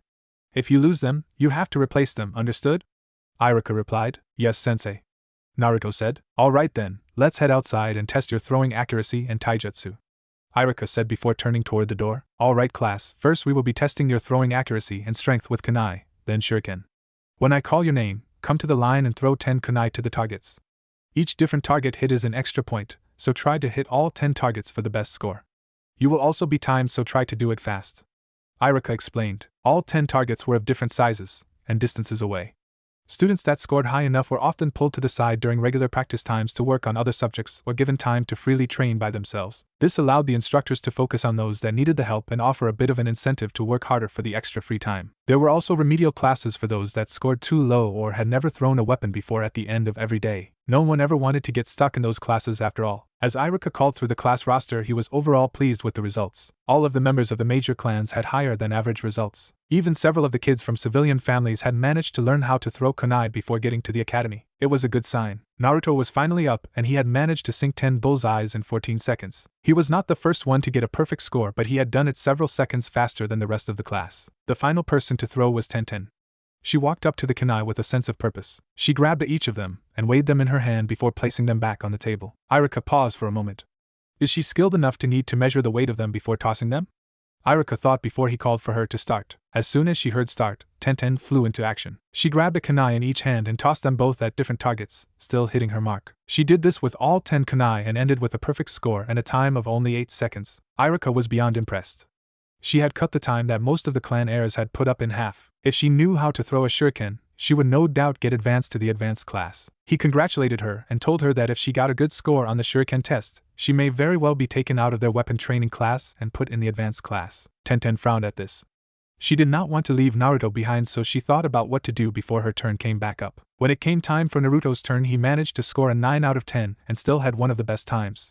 He was only beaten by Sasuke Uchiha. Tenten took her spot and waited for the signal to start. When she started to throw, Naruto was confused. She was missing a few of the targets on purpose. She threw and hit perfectly all of the hardest targets, and then on her last 3 throws she tossed them so they would bounce off their targets instead of sink in. Irika shook his head. He knew that she would have gotten a perfect score if she wanted to. He really should advance her to the next class anyway, but decided not to when he saw how popular she seemed. He would mention her to the Hokage as well as a possible prodigy. The academy was built on the principle that bonds were important to building trust and honor. Those that would inherit the will of fire needed to be able to put down their lives for their loved ones. Tearing apart a group of friends, while in and of itself, shouldn't make a difference. Irika could tell just how close they were and that they would advance much faster together. He recorded her results as they were. It put her just below the line of automatically advancing to the advanced class, but she would still be miles ahead of the rest of her peers. All right then, everyone gather around. We are going to start spars to see how your form is at the start of your careers. The better you do here, the faster you can advance onward. I will call you out in pairs and you will fight until one of you is knocked to the ground or tossed outside of the ring. Irika said. The fights were rather predictable. All of the clan heirs destroyed the civilians. Naruto had won his first 2 fights against civilians, and he was now on his final fight against Sasuke. Sasuke had already gotten a few girls to cheer for him. They all liked the dark, mysterious type of guys, and he was looking untouchable in the spars he had already done. He had made a fool out of a civilian kid and did not even show Kiba Inuzuka any real interest. Kiba, having scared a few of the other kids with how ferocious he was in his first fight, were impressed how easily Sasuke beat him. Ah, so you are Itachi's little brother? Naruto said without a care in the world. Getting no response, he decided to try and pry into his pride a bit. He always said you always tried so hard. If only you weren't such a disappointment. Naruto continued with a smirk. Sasuke was clenching his teeth at this point. This bastard thinks he can talk down to me. I am the son of the Uchiha clan head. Sasuke yelled in his mind. Naruto was trying not to laugh at how easy he was making this. Naruto saw Irika get ready to start the fight and decided to pound in the final nail. Well, I am sure you will get out of Itachi's shadow eventually, Naruto said before dropping into his stance. Begin, Irika said. Sasuke was practically seeing red at this point. Naruto just insulted his pride, and you never mess with an Uchiha's pride. As soon as he heard being, he lunged at Naruto. Naruto smirked as he remembered what Itachi had told him when he started training taijutsu. You must always keep calm. An angry opponent is a sloppy opponent. They only need to make one mistake, and if you can capitalize on it, you win, Itachi had told him. Itachi had tried to get Naruto started with the academy-style taijutsu, but it was far too rigid for Naruto's tastes. He soon found Naruto was better with a counter-heavy style. While it was anything but complete, Naruto had worked hard on the moves. It focused mostly on being fast enough to dodge the first punch, or strong enough to take it head-on. From there, Naruto would go for a counter. In this case, Sasuke was charging at him with as much form as a bull might have. At the last moment before Naruto got punched in the face, he sidestepped to the right of Sasuke's extended right arm, grabbed his wrist, slid his left leg and hip in front of Sasuke's legs and slammed his other hand into his shoulder. What this accomplished was when he grabbed his wrist, he pulled Sasuke forward just a bit. With that extra forward momentum, he forced Sasuke to try and take an extra step forward to compensate. He was not able to take that extra step because of Naruto's leg being in front of his. Naruto could then pull Sasuke's feet off the ground just an inch by ramming his hip into Sasuke's. This made it impossible for Sasuke to use his feet to correct himself when Naruto slammed him face first into the ground and pulled his arm behind his back. The winner was Naruto. Naruto knew that if he had tried to fight Sasuke with a level head he would have lost, bad. But an angry Sasuke was mostly harmless. When Naruto let go of Sasuke, Sasuke got up and tried to throw another punch at the back of Naruto's head, only to be stopped by Iruka. Sasuke Uchiha, I have called the end of the match and the winner is Naruto Uzumaki. Any fighting outside of sanctioned spars will be met with suspension. Is that clear? Iruka asked in a threatening tone. Sasuke just nodded and pulled his arm out of Iruka's grip. Alright. We have one last test before we head back inside.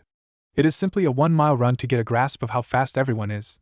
This track is a quarter of a mile long, so you will run for laps. Iruka said. Alright, begin. Iruka said, taking out his notebook and recording the results of the spars. Naruto and Tenten both won all 3 of their spars. Tenten fighting only civilians and Naruto beating Sasuke. None of the kids would be moving on to the advanced class early, but he could tell that it was going to be a great class overall. Watching everyone run, he saw a few obvious frontrunners.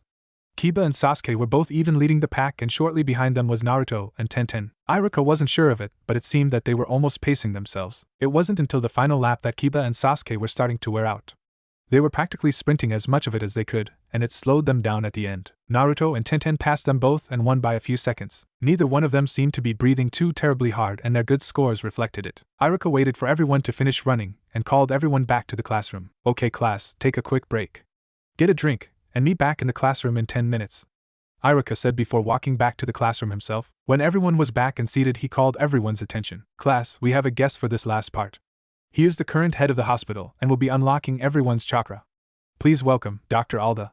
Iruka said before turning to the man entering the classroom. Dr. Alda was a taller man standing at 6 foot 2 inches. Black hair that was slightly unkempt with a hint of gray to it. He wore a white lab coat, a bright Hawaiian shirt with black shinobi shorts under his coat. He wore a leaf headband wrapped around his right bicep. Overall, he looked like a civilian, but the headband marked him as a shinobi.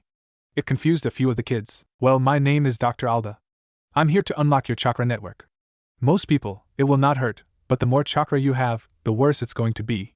Some of you clan kids may have already had your chakra unlocked. I am going to go over it again anyway. Any questions? He asked in a bored tone. He saw a few hand raised and really didn't care. Well, that's what your teacher is for. I will be in the next room so you kiddies can have your damn privacy you all whine about.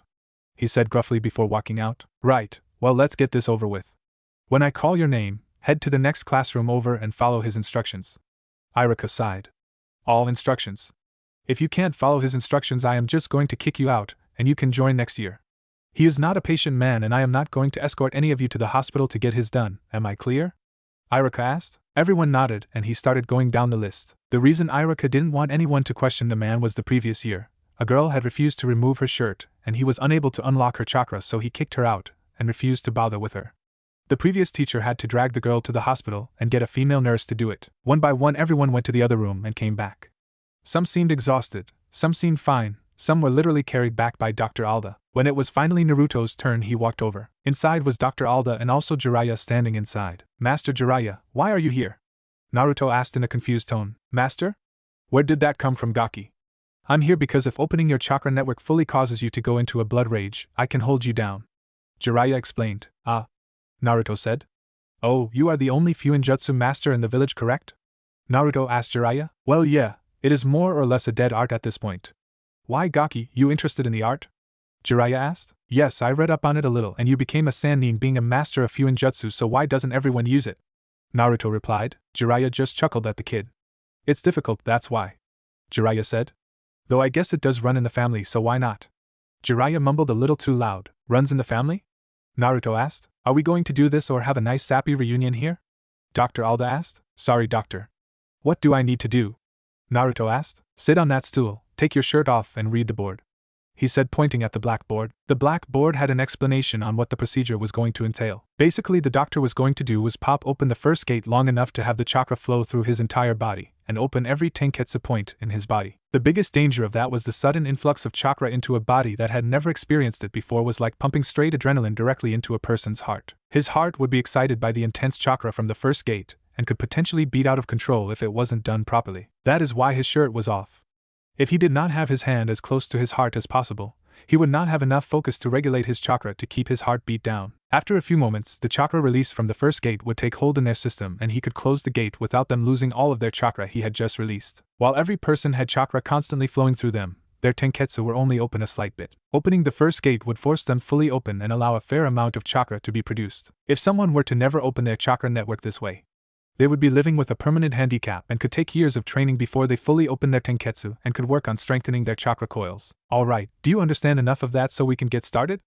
Dr. Alda asked. Naruto nodded and Dr. Alda gave him a piece of wood and placed a hand on his head and his heart. Kid, this is going to hurt like hell. I would recommend biting on that hunk of wood and not letting go, Dr. Alda said, waiting for him to put the brick of wood in and bite on it before his hands flared up with chakra. The doctor was not kidding. When Naruto had first experienced the Kyuubi's chakra flowing through his system, it had been a shock to his system.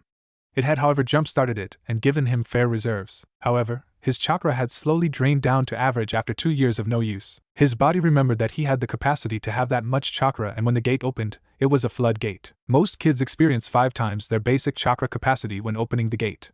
5 times very little usually meant it was uncomfortable, and some kids had felt tired after. Naruto, however, was having enough chakra to kill off an inexperienced Chunin flood through the first gate. Naruto's coils were still strong because of the corrosive nature of the demonic chakra that was still trickling through his system, but going from very little chakra to a lot in an instant felt like his blood was boiling. The doctor held it open for only a few seconds before forcing the gate back closed. When it closed, however, the Kyuubi's chakra started to stir as well. Jiraiya, seal, now, Dr. Alda managed to say before getting thrown across the room by the pure chakra rolling off Naruto. Jiraiya lunged at Naruto with a demonic chakra seal in hand and slapped it on Naruto's forehead. After a second, the Kyuubi chakra dropped off and Naruto passed out. Jiraiya sighed. He looked at Naruto's seal, and it was still fine. He guessed that how much chakra seeped out was based on how much he had. With the gate open, it was a lot, so more came out. Without having proper training in the matter, it overwhelmed him pretty quick. Reminds me of the good old days. Was starting to forget what broken ribs felt like. Now all I need is some good booze and I might feel 21 again, Dr. Alda said as he dusted himself off and started to mend his broken rib. No kidding, Jiraiya said before unsealing a bottle of sake and handing the doctor a saucer. They didn't need to say any more as Jiraiya poured some sake and they both threw it back. Damn, that's the good stuff, Jiraiya-sama, Dr. Alda said. Nothing but the best, Jiraiya replied. They took a few minutes to relax and to let Dr. Alda mend his rib. Dr. Alda sighed. Well, let's get this over with, he said as he pulled himself up. He threw Naruto over his shoulder and headed to the other room. Dr. Alda walked in, ignoring the gasps, and unceremoniously dropped Naruto on the deck he was sitting behind. Seeing the mortified looks of his friends, he sighed. He is fine, he just passed out, he had said before heading out the door. He dropped a scroll off at Irika's desk before leaving. Irika just stared at him as he walked away. He had heard he was a little odd, but that was completely screwy for how a doctor should act. Irika realized the class was staring at him and cleared his throat. Well, now that you all have your chakra pads open fully and should have an easier time accessing it, I want you all to meditate for a while when you get home. I want you to try and see the differences that having more chakra through your body feels like. We will be starting on chakra control tomorrow, so get a start tonight. I will give you all a copy of your scores in a moment, and then class will be dismissed, Irika said before going through the scroll Dr. Alda gave him. He had tallied up their scores and gave a copy to give to each of the kids. He made a note on Tenten's telling her that she will stay in this class and not to hold back anymore. He thought a bit on the other scores though. Naruto's chakra capacity test Dr. Alda had given had said Chunin level 256. Irika was a fairly low-level Chunin and his chakra level was around 270 last he checked. Did that mean that Naruto already had about as much chakra as him? The average among the kids were in the 30s to 50s. Most graduates ended close to 120. He just added it to things to talk to the Hokage about later. With everyone going right toward the Hokage office, Naruto, Tenten, Ino, Shikamaru and Choji decided to go to Ichiraku instead first. They had to practically drag Naruto for the first half before he could walk himself. A little celebratory lunch for their first day sounded like a great idea to get their energy back. As they walked they talked about their scores. Shikamaru of course had the highest IQ and everyone hated him for it. Everyone was rather pleased with all of their results. They were all towards the top of the class in just about everything. Everyone teased Naruto non-stop about how they thought for sure he wasn't going to get any of the questions right. They all laughed about it and realized that if they rounded out their academy days with similar scores, they could make Chunin within a year of graduation. They were laughing until they got to Naruto's chakra test. 256? Ino shouted. That's more than all of us combined. What the hell, Naruto? What can I say? I am just that awesome, Naruto said with a grin. She kept hounding Naruto about it for a few more minutes until they could finally see the stall. Shikamaru had noticed that Tenten hadn't seemed even slightly surprised and that caught his interest. He would ask her about it later. When they had finally reached the ramen stand, I am greeted everyone. I am One-chan. Can you get me a bowl of miso and keep him coming? Naruto said before sitting on his favorite stool. Is that Naruto? Tucci hollered from the kitchen area. Yeah, it's me, old man. We finished our first day at the academy and decided to celebrate. Naruto yelled back. Tucci had come from the back to see Naruto and saw everyone. Well, I hadn't known you brought your friends from the back. How did you all do on the entrance exams? Tucci asked, eyeballing Naruto. Well, Tenten could have gotten to an advanced class if she wanted to. Shikamaru's IQ is over 200. And Ino, Choji and myself all scored in the top 5% of the class overall. Naruto said, grinning at the old man. Well, in that case, first round's on the house. You know what, I'll offer you a free bowl for every month you are in the top 5% of your class. Tucci said with a laugh. One free bowl and he usually throws down an extra 4 more minimum. Should even out the cost quite nicely.